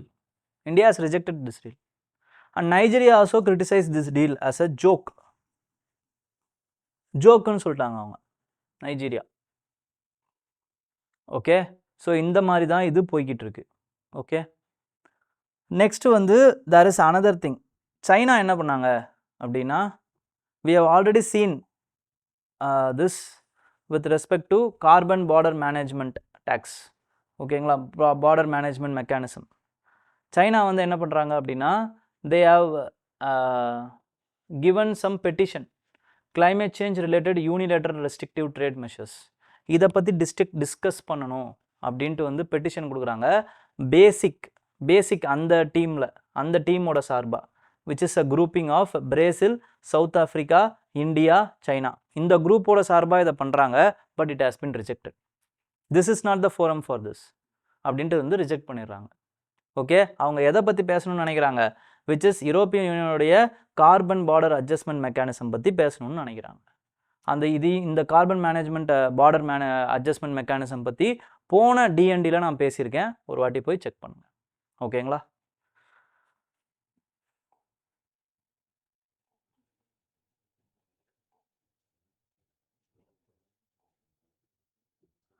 Next is with respect to carbon trading. இந்த carbon trading வந்து new rules வந்து கொண்டு வந்திருக்காங்க. Carbon trading is with respect to Paris agreement. ஓகேங்களா? Article 6 வச்சு தான் வந்து கார்பன் ட்ரேடிங்லாம் பண்ணுறாங்க. 6.2 அண்ட் 6.4 இந்த ஆர்டிகல்ஸ்.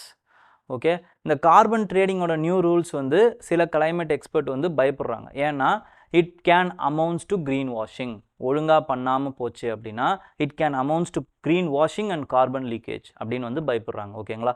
அப்போ கார்பன் கிரெடிட்ஸ் அப்படின்னா என்னங்கிறத கொடுத்துருக்கோம். இதெல்லாம் பாருங்கள். Carbon credits are generated by activities that reduce or avoid planet heating green house gases.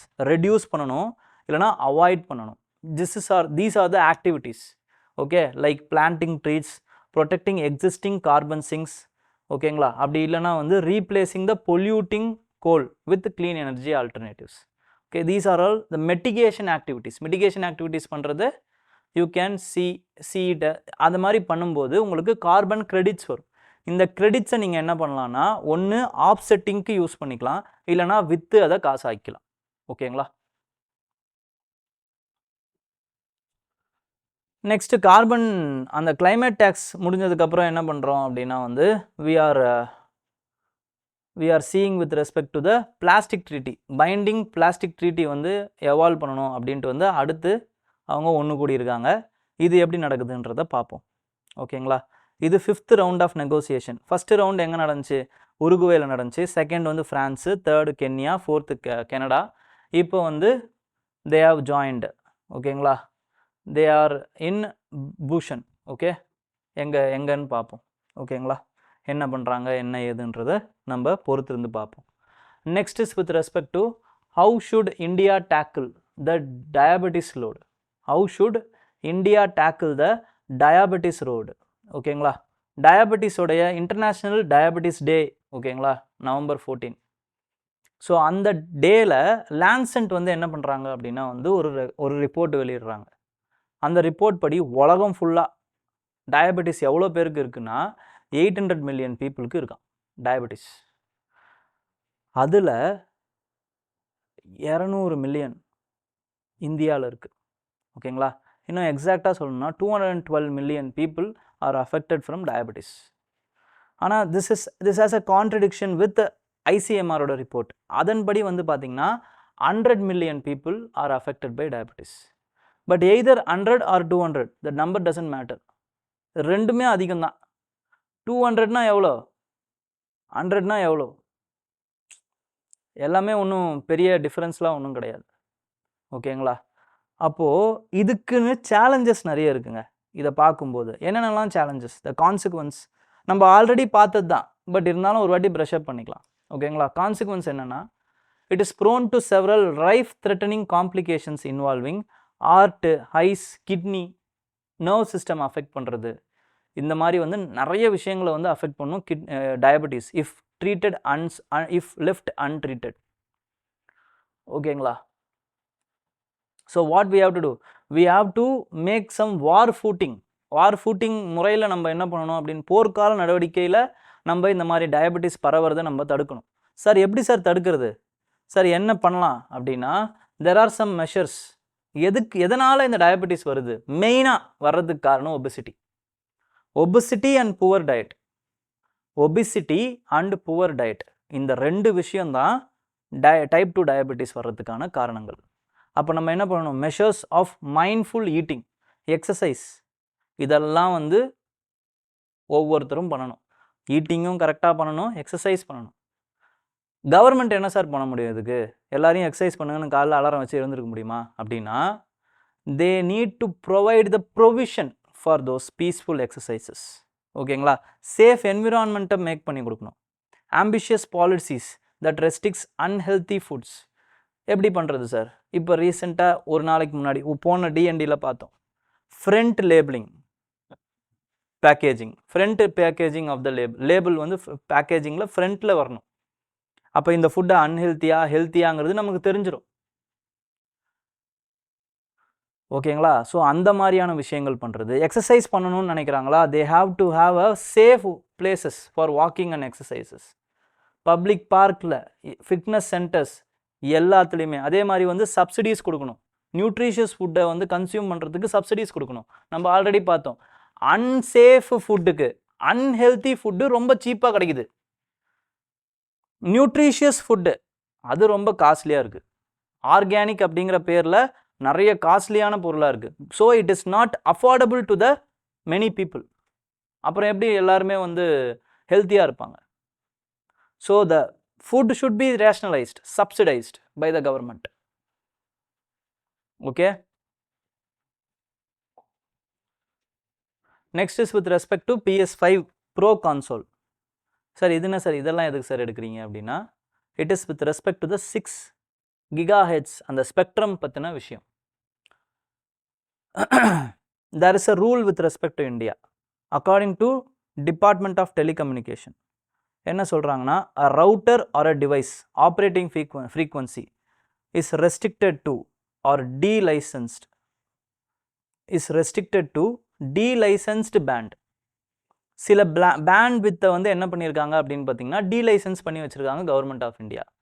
For example 2002ல் 2.4 GHz, அதுக்கப்புறமா வந்து 5 GHz. அந்த கிகாஹெட்ஸ் என்ன பண்ணுறாங்க, அந்த ஸ்பெக்ட்ரமை they have delicensed for the public usage. ஓகேங்களா? அப்போது அந்த ரவுட்டர்ஸோ டிவைசஸோ அந்த ஸ்பெக்ட்ரமை யூஸ் பண்ணக்கூடிய ரவுட்டர்ஸையோ இல்லை டிவைசஸையோ தான் நம்மளால் என்ன பண்ண முடியும் அப்படின்னு பார்த்தீங்கன்னா, we can introduce the private players or manufacturers can introduce in the Indian market. மற்ற டிவைசஸையோ ரவுட்டர்ஸையோ உங்களால் வந்து இன்ட்ரடியூஸ் பண்ணக்கூடாது. அப்போது 6 கிகாஹெட்ஸ் இருக்குது பார்த்தீங்களா, அது வந்து இன்னும் டீலைசன்ஸ் பண்ணல கவர்மெண்ட் ஆஃப் இந்தியா. ஓகே, பல கண்ட்ரிஸ் பண்ணல. இன்ஃபேக்ட் சைனா, இந்தியா இதெல்லாம் வந்து they are reluctant to delicense this wifi at 6 gigahertz. இதை நம்ம எதுக்கு சார் பயன்படுத்திக்கிட்டு இருக்கோம் அப்படின்னா, it is used for our satellite communication. ISRO தான் யூஸ் பண்ணிக்கிட்டு இருக்காங்க இந்த 6 கிகாஹெட்ஸ் பேண்ட்வித்தை. ஓகேங்களா? அதுக்கப்புறம் 2.4 கிகாஹெட்ஸ் இருக்குல்ல, அதோட டிஃப்ரென்ஸ் என்னன்னு பார்த்துக்கணும். 2.4 கிகாஹெட்ஸ் அண்ட் 5 கிகாஹெட்ஸ். 2.4 கிகாஹெட்ஸ் வந்து பார்த்தீங்கன்னா it is a limited data bandwidth. Limited தான், ஆனால் it covers whole large area. Limited bandwidth but large area. 5 gigahertz இருக்குல்ல, அது வந்து பார்த்தீங்க அப்படின்னா significantly faster bandwidth but it covers smaller area. உங்களுக்கு என்ன வேணுங்கிறத நீங்கள் தான் முடிவு பண்ணிக்கணும். ஓகே, அப்போ நம்ம என்ன பண்ணலாம் சார் இப்போ? ஓகேங்களா, என்ன பண்ணலாம் அப்படின்னா, government of India can follow the lead of countries like Australia. அவங்க என்ன பண்ணியிருக்காங்கன்னா, பாதி ஸ்பெக்ட்ரம் இருக்குல்ல 6 கிகாஹெட்ஸ்லேயே பாதி ஸ்பெக்ட்ரமை வந்து டீலைசன்ஸ் பண்ணிட்டாங்க for the commercial usage.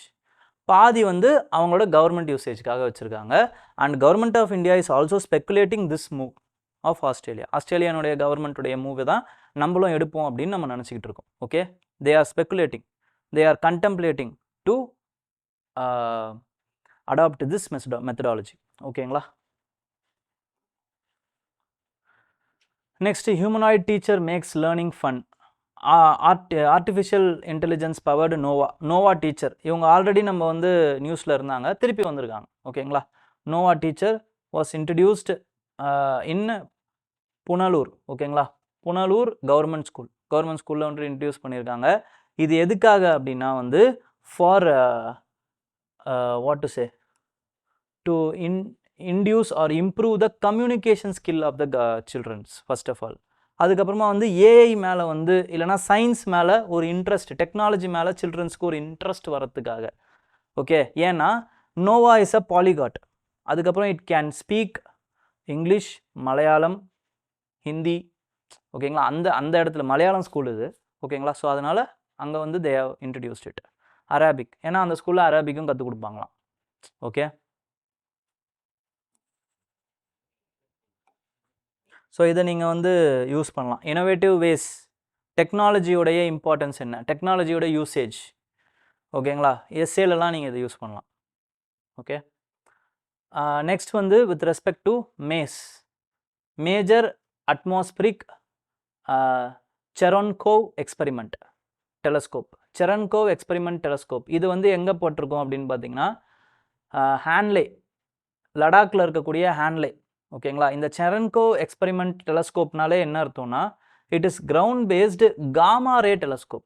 Gamma ரேஸை வந்து பார்க்கறதுக்காக. சார், இந்த காமா ரேஸ் எதனால் உருவாகுது அப்படின்னா, அவுட்டர் ஸ்பேஸில் நிறைய விஷயங்கள் இருக்குது. பல்சர்ஸு, சூப்பர் நோவா, அதுக்கப்புறமா வந்து மற்ற பர்ஸ்ட்டு, ரேடியோ பர்ஸ்ட்டு, இதெல்லாம் வந்து உருவாகும் போது, வெடித்து செதறும் பொழுது இந்த காமா ரேஸ் உருவாகுது. இந்த gamma rays is highly dangerous. DNA mutations வரத்துக்கு, அதுக்கப்புறமா வந்து கிட்னி, இந்த மாதிரியான இன்டர்னல் ஆர்கன்ஸ் வந்து பாதிக்கிறதுக்கெலாம் இந்த காமா வந்து ரொம்ப பெரிய சோர்ஸ். ஓகேங்களா? But fortunately atmosphere is covering these kinds of gamma race.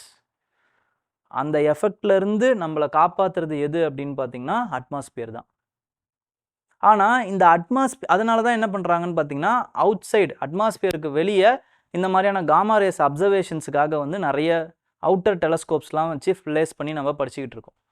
But இன்டைரக்டாக நம்மளால் என்ன பண்ண முடியும் அப்படின்னு பார்த்தீங்கன்னா, we can study from the ground based telescopes also. எப்படி சார்? இந்த காமா ரேஸ் இருக்குல்ல, இது அட்மாஸ்பியரை வந்து தொடும் பொழுது என்ன ஆகும் அப்படின்னு பார்த்தீங்கன்னா, இட் இஸ் இந்த பாசிட்ரான் எலக்ட்ரான் பேராக வந்து இது மாறுதான். Positron electron pair it is formed. ஓகேங்களா? அது மட்டும் இல்லாமல் ஒரு மைக்ரோ செகண்ட் ஸ்பிளிட் செகண்டில் என்ன பண்ணும் அப்படின்னு பார்த்தீங்கன்னா இட் வில் எமிட் அ ரே. ஓகேங்களா? விசிபிள் ரே கிடையாது, விசிபிள் ஸ்பெக்ட்ரம் மாதிரியே இருக்கக்கூடிய ஒரு வயலட் அல்ட்ரா வயலட் ரே வந்து இது ஒரு ட்ரேஸாக வந்து எமிட் பண்ணும். ஸோ இதை எமிட் பண்ணும்போது இது காமா ரே தான் அப்படிங்கிறத நம்மளால தெரிஞ்சுக்க முடியும். ஸோ இதை மாதிரியான படிப்பை இந்த மாதிரியான ரேஸை வந்து படிக்கிறது தான் என்ன அப்படின்னு பார்த்தீங்கன்னா இந்த செரன்கோவ் டெலஸ்கோப்ஸ். ஓகேங்களா? அந்த வேவ் லென்த் இருக்குது பார்த்தீங்களா, அந்த பேண்ட்வித் இருக்குது பார்த்தீங்களா, அந்த பேண்ட்வித்தை படிக்கிறதுக்காகவே இந்த இன்ஸ்ட்ருமெண்ட்ஸ்லாம் வந்து கிரியேட் பண்ணியிருக்காங்க. ஓகே,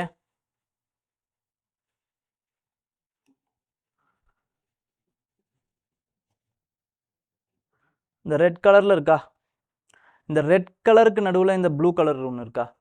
ஓகேங்களா? இதுக்கு பேர் என்ன அப்படின்னா சூப்பர் நோவா அப்படின்னு சொல்லுவாங்க. Okay, neuron star. Okay, neuron star வந்து it is the isolated neuron star. இந்த ஐசோலேட்டட் நியூரான் ஸ்டார் என்ன பண்ணும் அப்படின்னு பார்த்தீங்கன்னா சூப்பர் நோவாவாக மாறும் பொழுது, சூப்பர் நோவாவாக மாறுறதுக்கான ரீசன் இந்த ஐசோலேட்டட் நியூரான் ஸ்டார் சூப்பர் நோவாவாக மாறிக்கிட்டு இருக்கு அப்படிங்கிறது நமக்கு எப்படி தெரியுதுன்னா இந்த காமா ரே வெளியாகுது பார்த்தீங்களா, அதுலேருந்து நமக்கு தெரியுது அப்படிங்கிறத சொல்கிறாங்க. ஓகே, ஸோ இப்படிலாம் நம்மளால் வந்து எக்ஸ்பெரிமெண்ட் பண்ணி நம்மளால் we can study. Okay, next understanding the changing face of extremist violence. இது வந்து ஒரு சின்ன இதுதான். ஓகே, சில இம்பார்ட்டண்ட்டான விஷயங்களை பற்றி பேசியிருக்காங்க. ஸோ அதனால் அதை மட்டும் கொஞ்சம் கான்சென்ட்ரேட் பண்ணி பார்த்துருவோம். 20th சென்ச்சுரி பொறுத்த வரைக்கும் பார்த்தீங்கன்னா left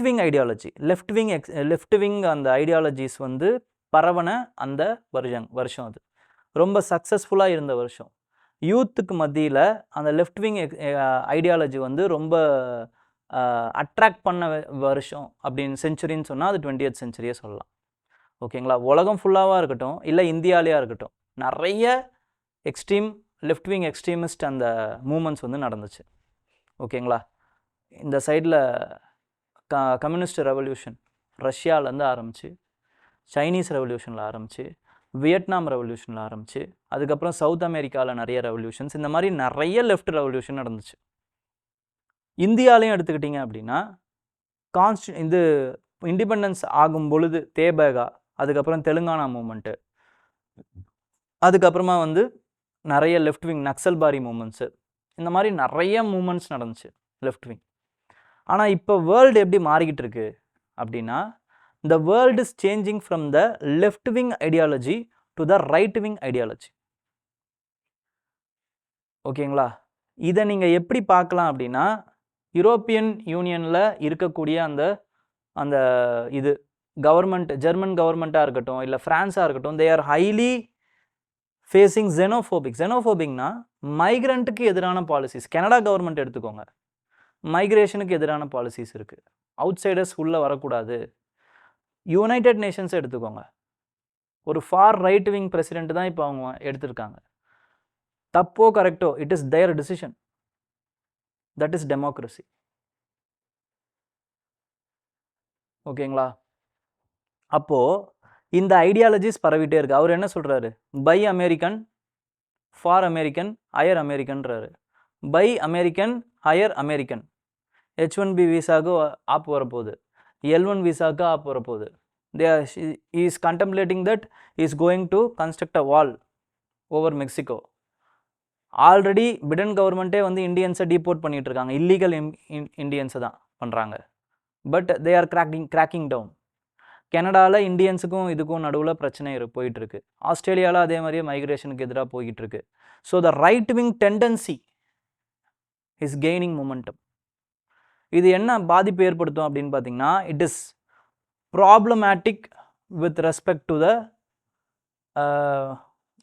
to the consequence of democratic and national sovereignty.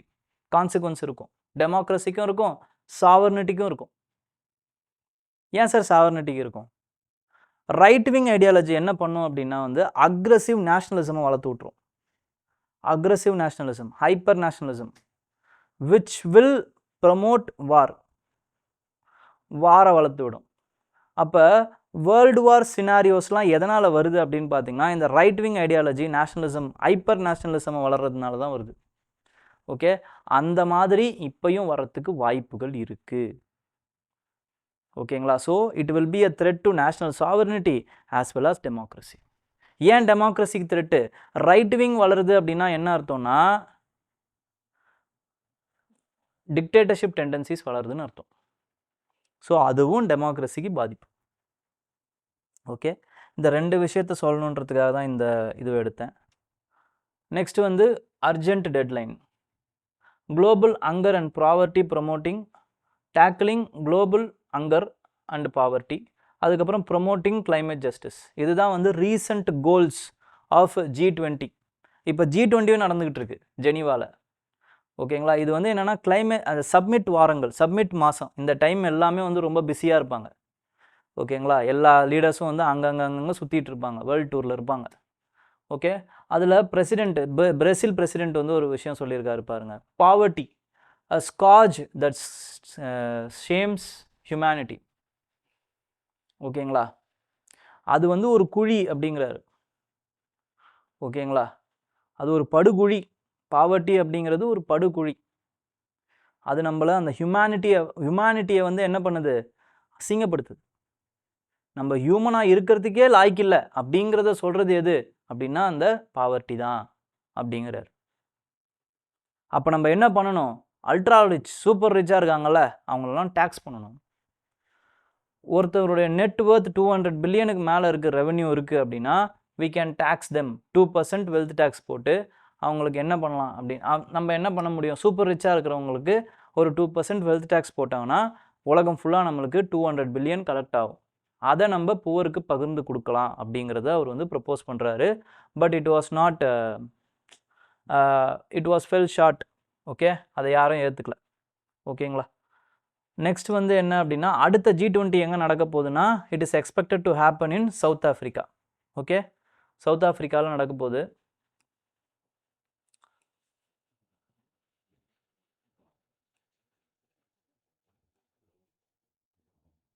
நமக்கு வந்து டைம் வந்து கொஞ்சம் கம்மியாக போய்கிட்டே இருக்குது.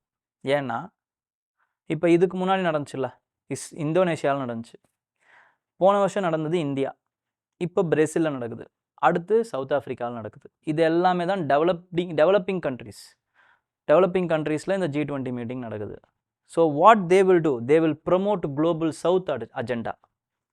நம்மளுடைய அந்த poverty, hunger, mall nutrition, climate justice, equity, just climate funding, இப்படி நம்ம ப்ரொமோட் பண்ணுவோம். ஆனால் இப்போது அடுத்து என்ன ஆக போகுது? சவுத் ஆஃப்ரிக்காவுக்கு அப்புறம் என்ன ஆக போகுது அப்படின்னு பார்த்தீங்கன்னா it is going to US கிட்ட போகுது. ஓகேங்களா? அப்போ நமக்கு டைம் ரன் ஆகிட்டுருக்கு அப்படின்னு அர்த்தம். ஓகேங்களா? What we have to concentrate? we have to concentrate on climate change, poverty, hunger and global governance. Concrete step எடுக்க வேண்டிய நேரம் வந்துருச்சு G20 டெவலப்பிங் கண்ட்ரீஸ்க்கு அப்படிங்கிறத இதில் சொல்கிறாங்க. ஓகே, ஏன்னா ட்ரம்ப் அட்மினிஸ்ட்ரேஷன் தான் அப்போ அடுத்து இருக்க போகுது. அவருடைய அந்த கேபினெட்டில் இருக்கிறவங்க மேக்சிமம் யார் அப்படின்னா கிளைமேட் டினையர்ஸ். அப்படின்னா என்ன அர்த்தம்னா கிளைமேட் சேஞ்சுனே ஒன்று நடக்கலை அப்படின்னு சொல்லக்கூடியவங்க, அப்படின்னு நம்பக்கூடியவங்க. பட் கிளைமேட் சேஞ்சு நடந்துக்கிட்டு இருக்கு, அது சயின்டிஃபிக் இதனால் கம்யூனிட்டினால் அக்செப்ட் பண்ணப்பட்டிருக்கு, proven. But is denying it, is ignoring it. அவருடைய இந்த கேம்பெயினே, எலெக்ஷன் கேம்பெயினே என்ன தெரியுமா? ட்ரில். எதை ட்ரில் பண்ணுறது? ஆயில் ரிக்ஸை ட்ரில் பண்ணுங்கள், அதை இன்னும் வந்து ப்ரொமோட் பண்ணுங்கள், ஆயில்ஸை ப்ரொமோட் பண்ணுங்கள், அப்போ தான் அமெரிக்காவுக்கு ஏதாவது கிடைக்கும்ன்றது அவருடைய இதுவே. Okay, let's see what happens. Okay, இந்த டேர்மையும் ஞாபகம் வச்சுக்கோங்க, climate deniers. Okay, climate deniers. Okay, so Gelephu mindfulness city அப்படிங்கிற அந்த city is a biggest cooperative project in Bhutan அப்படின்ட்டு வந்து அந்த பூட்டானோட பிரைம் மினிஸ்டர் வந்து கிளைம் பண்ணியிருக்காரு. ஓகேங்களா? அவர் எங்கே பேசியிருக்காரு அப்படின்னு பார்த்தீங்கன்னா global conference of international cooperative alliance, அது இந்தியாவில் நடக்குது. இந்தியாவில் எங்கே நடக்குதுன்னா பாரத் மண்டபம் காம்ப்ளெக்ஸ் டெல்லியில் நடக்குது. It is hosted by union home minister and minister of cooperation. ஓகேங்களா, கோஆப்ரேஷன் மினிஸ்டரான திரு அமித்ஷா அவர்களால் வந்து ஹோஸ்ட் பண்ணப்படுது. ஓகேங்களா, it is hosted by him. Okay, இந்தியாவில் மொத்தம் பார்த்தீங்க அப்படின்னா கிட்டத்தட்ட 8 லட்சம் கோஆப்ரேட்டிவ்ஸ் இருக்காங்களாம். ஓகே, நம்ம என்ன பண்ணணும் அப்படின்னா we have to promote circular economy. எதுக்காக சர்க்குலர் எக்கானமி வந்து ப்ரொமோட் பண்ணணும்? To have a resilient climate resilient cooperatives. Climate resilient கோஆப்ரேட்டிவ்ஸ்க்காக we need to promote circular economy. Second என்ன பண்ணணும் அப்படின்னா promote start ups in cooperatives. ஸ்டார்ட் அப்ஸையும் வந்து ப்ரொமோட் பண்ணணும். இது 2 விஷயத்த பண்ணணும். ஓகே, கிலிப்பூ எங்கே இருக்குது அப்படின்னா இட் இஸ் இந்த southern part of Bhutan bordering Assam. அசாமோட பார்டரில் இந்த கிலிப்பூ சிட்டி இருக்குது. It is funded or it is helped by the funding is helped by India. அதோடைய சிட்டி என்ன அப்படின்னு பார்த்தீங்கன்னா 0 கார்பன் சிட்டி. அது கார்பன் வெளியிடவே விடாது. ஓகே, அந்த மாதிரியான ஒரு சிட்டி, கோஆப்ரேட்டிவ் சிட்டி. எக்கனாமிக்ஸில் ஒரு இம்பார்ட்டண்ட்டான ஸ்டாட்டை வந்து பார்க்குறோம். என்ன அப்படின்னா சென்டர் ஹஸ் கிளைம்டு தட் ஒரு டிஸ்டர்பிங் ட்ரெண்ட் இருக்குது. என்ன ட்ரெண்ட் அப்படின்னா இப்போது இந்த குவார்ட்டரில் இந்த மந்தில் போன மந்த்தை கம்பேர் பண்ணும்போது அவர் CAD கரண்ட் அக்கௌண்ட் டெபிசிட் இருக்குது பார்த்தீங்களா, it has increased to $27 billion.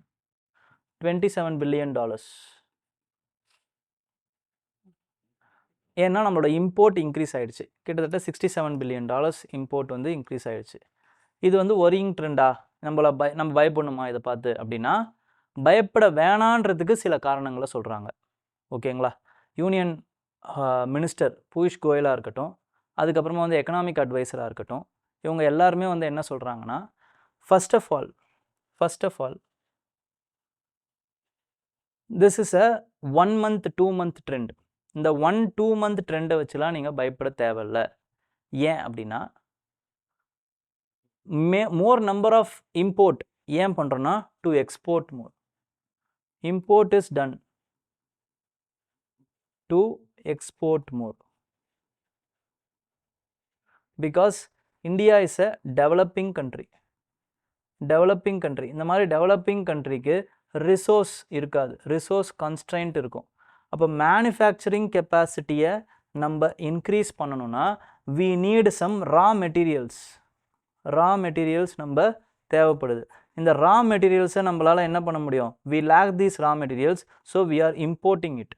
So இந்த ரா மெட்டீரியல்ஸை நம்ம என்ன பண்ண போகிறோம் அப்படின்னா ஃபினிஷ்டு கூட்ஸாக மாற்ற போகிறோம்.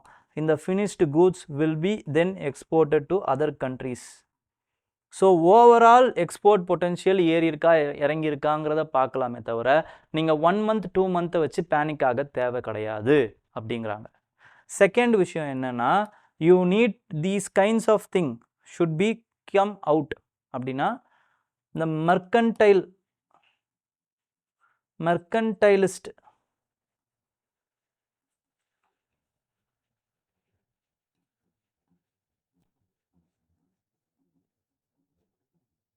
மெர்கன்டைலிஸ்ட் அப்ரோச் இருக்குல்ல, இதிலிருந்து வெளில வாங்க. மெர்கன்டைலிஸ்ட் அப்ரோச்னா என்ன அர்த்தம்னா trade surplus. A country should always maintain trade surplus with other countries. இதுதான் அந்த மெர்கன்டைலிஸ்ட் அப்ரோச். அப்போ a government should involve in reducing the import and promoting the export. This concept is called as mercantilist concept. This concept is a zero-sum game.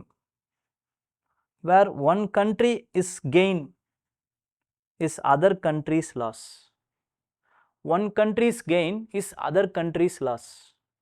ஓகேங்களா, இதுதான் கலோனியலிசத்தோடைய அடிப்படை.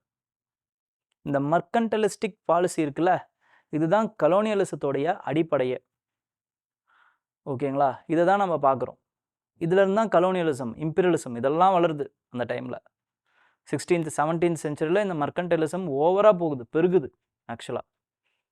இதே மாதிரியே இப்பயும் treat பண்ணாதீங்க அப்படிங்கிறத சொல்கிறாங்க. தேர்டு விஷயம் என்ன சொல்கிறாங்க அப்படின்னா, இந்த கேட் இருக்குல்ல, CAD is 1% of our GDP, 1% of our GDP, and we have enough finance, forex reserve, forex reserve இருக்குது நம்மக்கிட்ட. அதுக்கப்புறம் நம்மளுடைய export coverage, exports, FDI, FII, அதுக்கப்புறமா வந்து அவர் ரெமிட்டன்சஸ், இது எல்லாமே நமக்கு எனஃபாக இருக்குது to cover this CAD. So don't worry about it அப்படிங்கிறது தான் இவங்க சொல்லக்கூடிய விஷயங்கள். ஓகேங்களா? நெக்ஸ்ட் இந்தியன் பிளான்டர்ஸ் என்ன பண்ணுறாங்க அப்படின்னு பார்த்தீங்கன்னா, they are more optimistic that the price rise இருக்குல்ல, price rise of the coffee products அது வந்து இன்க்ரீஸ்லேயே தான் இருக்கும், இன்னொரு 4 to 5 years இன்க்ரீஸ் ஆகிட்டே தான் இருக்கும் அப்படிங்கிறத சொல்கிறாங்க. ஏன்னா export potential, major producing countries like Brazil, அதுக்கப்புறம் மெக்சிகோ, கொலம்பியா, இதெல்லாமே வந்து காஃபி வந்து ஸ்டக் ஆகிருக்கு. Because of coffee production is stuck because of climate change. இங்கேயுமே அரேபிகா ரெண்டு டைப் ஆஃப் காஃபி இது இருக்குங்க. ஓகேங்களா? இந்தியாவில் ஒன்று வந்து அரேபிகா, இன்னொன்று ரொபஸ்டா. ஓகே, இதோடைய அந்த சாயில்ஸு, எலிவேஷனு, ஆஸ்பெக்ட்ஸ், டெம்பரேச்சர், இது எங்கே வளரும், எப்படி வளரும், இது எல்லாத்தையுமே கொடுத்துருக்கேன், ஒரு வாட்டி பாருங்கள். காஃபி வந்ததே ஒரு இன்ட்ரெஸ்டிங்கான ஒரு சம்பவம். எத்தியோப்பியாவில் வந்து பாபா பூதன் அப்படின்ற ஒருத்தர் போனார். ஓகேங்களா? பாபா பூதன் அப்படிங்கிற ஒரு செயின்ட். அவர் என்ன பண்ணுறாருன்னா, காஃபி பீன்ஸை வந்து எடுத்து பேக்கெட்டில் போட்டு வந்துடுறாரு. வந்து கர்நாடகாவில் சிக்மங்களூரில் அந்த ஏரியாவில் வந்து இந்த காஃபியே போடுறாரு. ஓகேங்களா? காஃபியே விளைய வைக்கிறார். அப்படி தான் காஃபி வந்து இந்தியாவுக்கு வந்துச்சு. ஓகே, அந்த ஹில்ஸுக்கு பேர் இப்போ பாபா பூதன் ஹில்ஸ். அப்போ காஃபி எங்கே விளையும் அப்படின்னு பார்த்தீங்கன்னா, மேக்ஸிமம் சவுத் இந்தியாவில் தான் விளையும். நீங்கள் மேப் எடுத்து பார்த்தீங்கன்னா, இப்போ தான் ஆஃப் லேட் ரீசெண்டாக ஆர்டிஃபிஷியலாக நார்த் ஈஸ்டர்ன் ஸ்டேட்ஸில் விளைய வச்சுக்கிட்டு இருக்காங்க. ஓகேங்களா? காஃபி க்ரோயிங் ஸ்டேட்ஸ் இல்லைனா காஃபி க்ரோயிங் ரீஜன் இன் இந்தியான்னு போடுங்க. இந்தியா இதில் மேப்பில் சவுத் இந்தியன் ஸ்டேட்ஸ் தான் காட்டும்.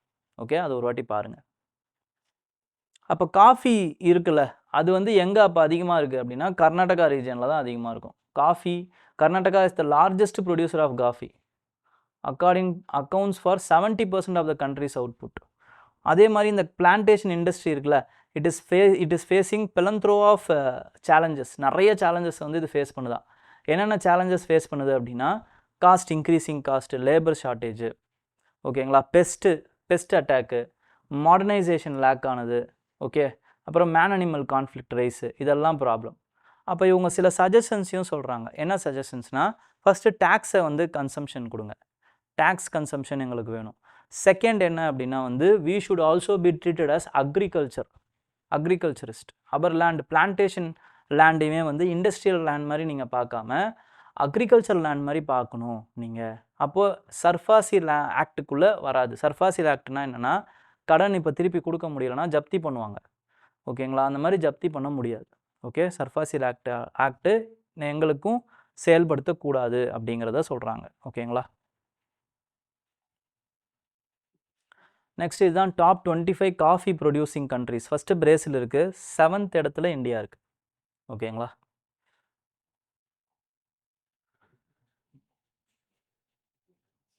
மைட்டி கிங் ரிமெம்பர் அருண்மொழிவர்மன் என்று அழைக்கப்படக்கூடிய ராஜராஜ சோழன் அவருடைய இது பிறந்த நாள் வந்து எது வரும் அப்படின்னு பார்த்தீங்கன்னா, வி ஆர் செலிப்ரேட்டிங், ஓகேங்களா, சதய விழா அப்படின்னு தஞ்சாவூரில் வருஷம் கொண்டாடுவாங்க.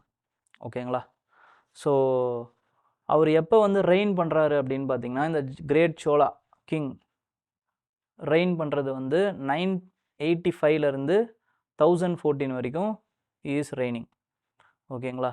Is honour to have expanded the Chola எம்பையரை எக்ஸ்பேண்ட் பண்ணுறாரு. மிலிட்ரியாகவும் அவர் வந்து கோல் வச்சுறாரு, கல்ச்சரலாகவும் வந்து சோழா கிங்டமை வந்து அடுத்த ஹைட்டுக்கு கொண்டு போகிறாரு. மிலிட்ரியாக கொண்டு போகிறது அவரோட இன்ஃப்ளூயன்ஸ் கிட்டத்தட்ட வந்து மும்முடி சோழான்னு சொல்லுவாங்க அவரை. கிட்டத்தட்ட அவர் வந்து என்ன பண்ணுறாரு, எல்லாரையுமே பாண்டியர்கள், சேரர்கள், அப்புறமா வந்து ஸ்ரீலங்கன் கிங்கு, இவங்க எல்லாரையுமே வந்து இது பண்ணுறாரு, டிஃபீட் பண்ணுறாரு. நெக்ஸ்ட் மால்தீவ்ஸ்லேயும் அதே மாதிரியே போய் டிஃபீட் பண்ணுறாரு. அப்புறம் கல்ச்சுரலாகவும் பார்த்தீங்க அப்படின்னா பிக் டெம்பிள், பகதீஸ்வரர் டெம்பிள் அப்படின்னு சொல்லுவாங்க, பெருவுடையார் கோயில், அந்த கோயிலை கட்டுறாரு. ஓகே, அந்த கோயிலுடைய மகத்துவத்தை ஆர்ட் அண்ட் கல்ச்சர் கிளாஸில் நான் சொல்லியிருக்கேன், ஒரு வாட்டி போய் பாருங்கள். ஓகேங்களா, திராவிடா ஸ்டைல் ஆஃப் ஆர்கிடெக்சரை நான் பேசும்போது அதில் சொல்லியிருப்பேன், ஒரு வாட்டி போய் பாருங்கள். ஓகேங்களா,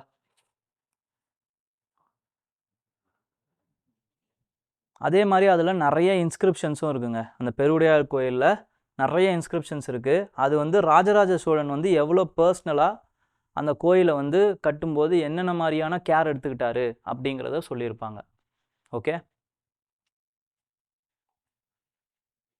நெக்ஸ்ட் வந்து பார்ட் ஆஃப் செல்ஃப் ரியலைசேஷன். சில நேரங்களில் இந்துவில் இந்த அந்த ஒரு சில பிரசங்கம் மாதிரி இருக்கும். ஓகேங்களா, அது சில நேரங்களில் யூஸ் ஆகும், பல நேரங்களில் தேவையில்லை. ஓகேங்களா, இது வந்து ஆதிசங்கரர் பற்றி சொல்லியிருக்கிறதுனால இது கொஞ்சம் யூஸ்ஃபுல்னஸ் தான். ஓகேங்களா, ஆர்ட் அண்ட் கல்ச்சரில் பக்தி ப்ரொவிஷனில் இது வரும். ஆர்ட் அண்ட் கல்ச்சரில் 4th சாப்டரில் 4th கிளாஸில் நான் என்ன பண்ணியிருக்கேன் அப்படின்னா, நம்மளோட AICSCC சேனலில், இந்த சேனல்லையே நம்ம வந்து என்ன பண்ணியிருக்கோம் அப்படின்னா வந்து ஹிஸ்ட்ரிக்கு நிறைய வீடியோஸ் போட்டிருக்கோம். அந்த ஹிஸ்ட்ரிக்கு நிறைய வீடியோஸில் இப்போ லேட்டஸ்ட்டாக ஆர்ட் அண்ட் கல்ச்சர் போட்டுக்கிட்டு இருக்கேன். அதில் 4th வீடியோ, ஓகேங்களா, இன்னும் ரிலீஸ் ஆகலன்னு நினைக்கிறேன், ரிலீஸ் ஆகிடுச்சான்னு பாருங்கள். அந்த 4th வீடியோவில் நான் பக்தி அண்ட் சுஃபி மூமெண்ட் பற்றி பேசியிருப்பேன், இந்தியன் ஃபிலாசபிஸ் பற்றி பேசியிருப்பேன். ஓகேங்களா, அதில் ஆதிசங்கரை பற்றியும் நிறைய பேசியிருக்கேன். அதுக்கப்புறமா வந்து வேதாந்தா ஃபிலாசபிஸில் நிறைய விஷயங்களை பேசியிருக்கேன். ஓகேங்களா, அதை ஒரு வாட்டி போய் செக் பண்ணுங்கள். இப்போ நம்ம ஆதிசங்கருடைய அந்த ஓவரால் வியூ மட்டும் பார்ப்போம். ஓகேங்களா, ஆதிசங்கரர் வந்து எதுக்கு ஃபேமஸ் அப்படின்னா அவருடைய அத்வைத்த ஃபிலாசபிக்கு ஃபேமஸ். அத்வைத்தா, ஓகேங்களா, அத்வைத்தா அப்படின்னா என்ன அர்த்தம்னா மோனோஇசம் அப்படின்னு அர்த்தம். மோனோஇசம், தேர் இஸ்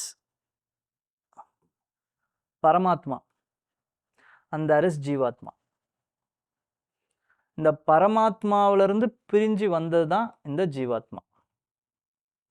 பிரிஞ்சு வந்துட்டதுனால திஸ் ஜீவாத்மா is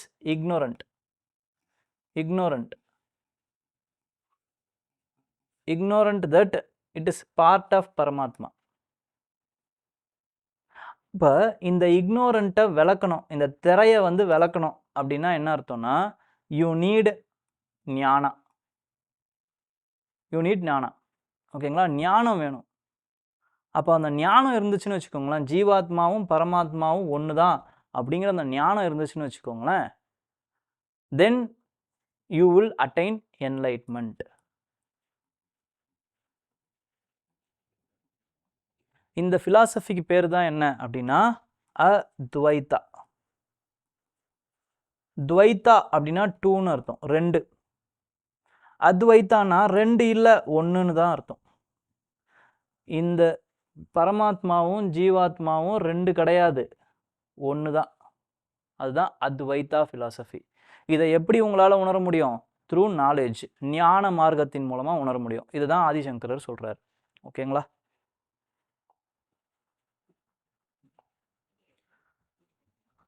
there is a girl from Alappuzha. அவங்க என்ன பண்ணியிருக்காங்க அப்படின்னு பார்த்தீங்கன்னா,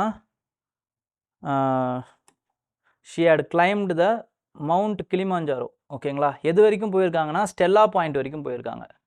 கிளிமாஞ்சாரோ வந்து என்ன அப்படின்னா வந்து வேர்ல்டுலேயே one of the most tallest peak and tallest peak in Africa. Stella point வந்து one of the tallest peak தான். எது வந்து ரொம்ப டாலஸ்ட் பீக் அப்படின்னு பார்த்தீங்கன்னா இட் இஸ் உருருன்னு இருக்குது பார்த்தீங்களா, இந்த உருரு பீக் தான் வந்து டாலஸ்ட் பீக் இன் மவுண்ட் கிளிமாஞ்சாரோ. மவுண்ட் கிளிமாஞ்சாரோ எங்கே இருக்குது அப்படின்னா it is in Tanzania. Tanzania அப்படிங்கிற அந்த இதில் இருக்குது. ஓகே, டான்சானியாவில் இருக்குது. ஓகேங்களா, நல்லா ஞாபகம் வச்சுக்கோங்க. அண்ட் டான்சானியாவுடைய இந்த ஐலாண்டுக்கு பேர் ஜான்சிபார். ஓகே, அதுக்கப்புறம் இதுக்கு பக்கத்துலேயே மாஃபியா ஐலாண்டுன்னு இருக்குது, பேரே மாஃபியா ஐலாண்டு. ஓகே, அதுக்கப்புறம் டான்சானியாவில் லேக் விக்டோரியா இருக்குது. ஓகே, டான்சானியாவுக்கு மேலே உகாண்டா இருக்குது, உகாண்டாவில் ஈக்குவேட்டர் போகுது. ஓகேங்களா, அதுக்கப்புறமா வந்து டான்சானியா இதுக்கு பக்கத்தில் கென்யா இருக்குது. ஓகே, அதுக்கப்புறம் இதுக்கு பக்கத்தில் டெமோக்ராட்டிக் ரிப்பப்ளிக் ஆஃப் காங்கோ இருக்குது, ஜாம்பியா இருக்குது. ஓகே, அண்ட் தென் மால்வி, அப்புறம் மொசாம்பிக்கு. இது எல்லாமே வந்து டான்சானியாவை சூழ்ந்துருக்கு.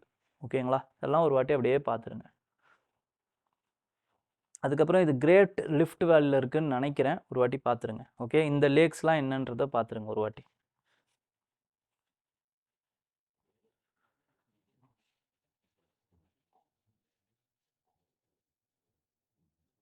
தமிழ்நாடை பொறுத்த வரைக்கும் Tamil Nadu one health and climate hub அப்படிங்கிற ஒரு இனிஷியேட்டிவ் எடுத்திருக்காங்க.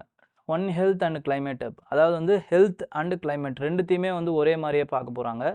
அதை வந்து யாருடைய தலைமையில் இருக்குது அப்படின்னு பார்த்தீங்கன்னா, additional chief secretary, chaired by additional chief secretary of health and family welfare, அந்த டிபார்ட்மெண்ட்டு கீழே வருது. ஓகே, அதோடைய அப்ஜெக்டிவ்ஸ் என்ன அப்படின்னா, இதோடைய அப்ஜெக்டிவ்ஸ் வந்து to address the interconnected health challenges of humans, animals and environment. இது எல்லாத்தையுமே ஒன் ஹெல்த் அப்ரோச், WHO இருக்குல்ல, அது சொல்லக்கூடிய அந்த ஒன் ஹெல்த் அப்ரோச் படி இதை அப்ரோச் பண்ணுறாங்க. Okay, by developing predictive models using AI மூலமாக வந்து அதை ப்ரிடிக்ட் பண்ணி அதை பண்ண போகிறாங்க. ஓகேங்களா? ஸோ ஃபங்க்ஷன்ஸ் என்ன அப்படின்னா, to conduct studies on health risk climate சேஞ்ச்னால என்னென்ன மாதிரியான ஹெல்த் ரிஸ்க் வரும் அப்படிங்கிறத ஏஐயில் ஸ்டிமுலேட் பண்ணுவாங்க. ஓகே, நெக்ஸ்ட் வந்து ஏர்லி வார்னிங் சிஸ்டம், அதுக்கப்புறமா வந்து green health infrastructure, green health care இன்ஃப்ராஸ்ட்ரக்சரை வந்து உருவாக்க போகிறாங்க. அதுக்கப்புறம் ஏதாவது ட்ரைனிங் கொடுக்க போகிறாங்க. என்னென்ன சேலஞ்சஸ்லாம் அட்ரஸ் பண்ண போகிறாங்கன்னா, it is with respect to zoonotic diseases. ஓகேங்களா? ஜூ அப்படின்னா அனிமல்னால தொற்றக்கூடிய டிசீசஸ். அதுக்கப்புறம் vector borne diseases, antimicrobial resistance, biodiversity loss, climate சேஞ்ச்னால வரக்கூடிய இம்பேக்ட்ஸ், இது எல்லாத்தையுமே வந்து அட்ரஸ் பண்ண போகிறாங்க. ஓகேங்களா? இந்த ஒன் ஹெல்த் கிளைமேட் ஹப்பில். அப்போ கொலாபரேஷன் பார்த்தீங்கன்னா, health care research agencies, government departments இது கூட வந்து கொலாபரேட் பண்ண போகிறாங்க. அவுட்கம்ஸ் என்ன வரப்போகுது? Enhanced health system resilient, real time disease tracking, அப்புறமா வந்து it also improve preparedness of emerging health risk. ஓகேங்களா? ப்ரிப்பேர்னஸை வந்து இன்க்ரீஸ் பண்ணுறதுக்காக. ஏன்னா கிளைமேட் சேஞ்ச்னால நம்மளால் சொல்ல முடியாத அளவுக்கு வந்து பல விஷயங்களில் ப்ராப்ளம் வரப்போகுது. அதில் one of the important thing is with respect to health sector. அப்போ ஹெல்த்தை நம்ம எப்படி பார்க்கணுன்னா, ஒரே ஹப்பாக தான் பார்க்கணும். அனிமல்னால, அப்புறமா வந்து ஹியூமன்னால், அப்புறம் கிளைமேட் என்விரான்மெண்ட்டோடைய பயோடைவர்சிட்டி லாஸ்னால என்னென்ன மாதிரியான விஷயங்கள்லாம் வரப்போகுது, என்னென்ன மாதிரியான ப்ராப்ளம்ஸ் வரப்போகுது அப்படிங்கிறத எல்லாத்தையும் ஒரே மாதிரியாக நம்ம பார்க்க போகிறோம். இதுக்காக தான் தமிழ்நாடு என்ன பண்ணியிருக்கு, ஒன் ஹெல்த் அண்ட் கிளைமேட் ஹப்பை வந்து உருவாக்க போகுது. அது யாரோட தலைமையின் கீழே வரப்போகுது? அடிஷ்னல் செக்ரட்டரி ஆஃப் ஹெல்த், அவரோட தலைமையின் கீழே வரப்போகுது. ஓகேங்களா? அதோட ஆப்ஜெக்டிவ்ஸ் என்ன, அதுக்கப்புறமா வந்து அதோட அவுட்கம் என்ன அப்படிங்கிறத பார்த்துக்கோங்க. ப்ரிலிமினரியில் யூஸ் ஆகும். ஓகேங்களா? ஸோ இந்த டிஎன்டி வந்து உங்களுக்கு பிடிச்சிருக்கும் அப்படிங்கிறத நான் நம்புகிறேன். உங்களுக்கு ஏதாவது டவுட்ஸ் இருந்துச்சுன்னா கமெண்ட்டில் சொல்லுங்கள். ஓகேங்களா? இது எப்படி போச்சு அப்படிங்கிறதையும் சொல்லுங்கள். ஓகேங்களா? இன்னும் நம்ம நிறைய டிஎன்டிஸில் நம்ம சந்திக்கலாம். Okay, thank you, all the best, ஜாலியாக இருங்க.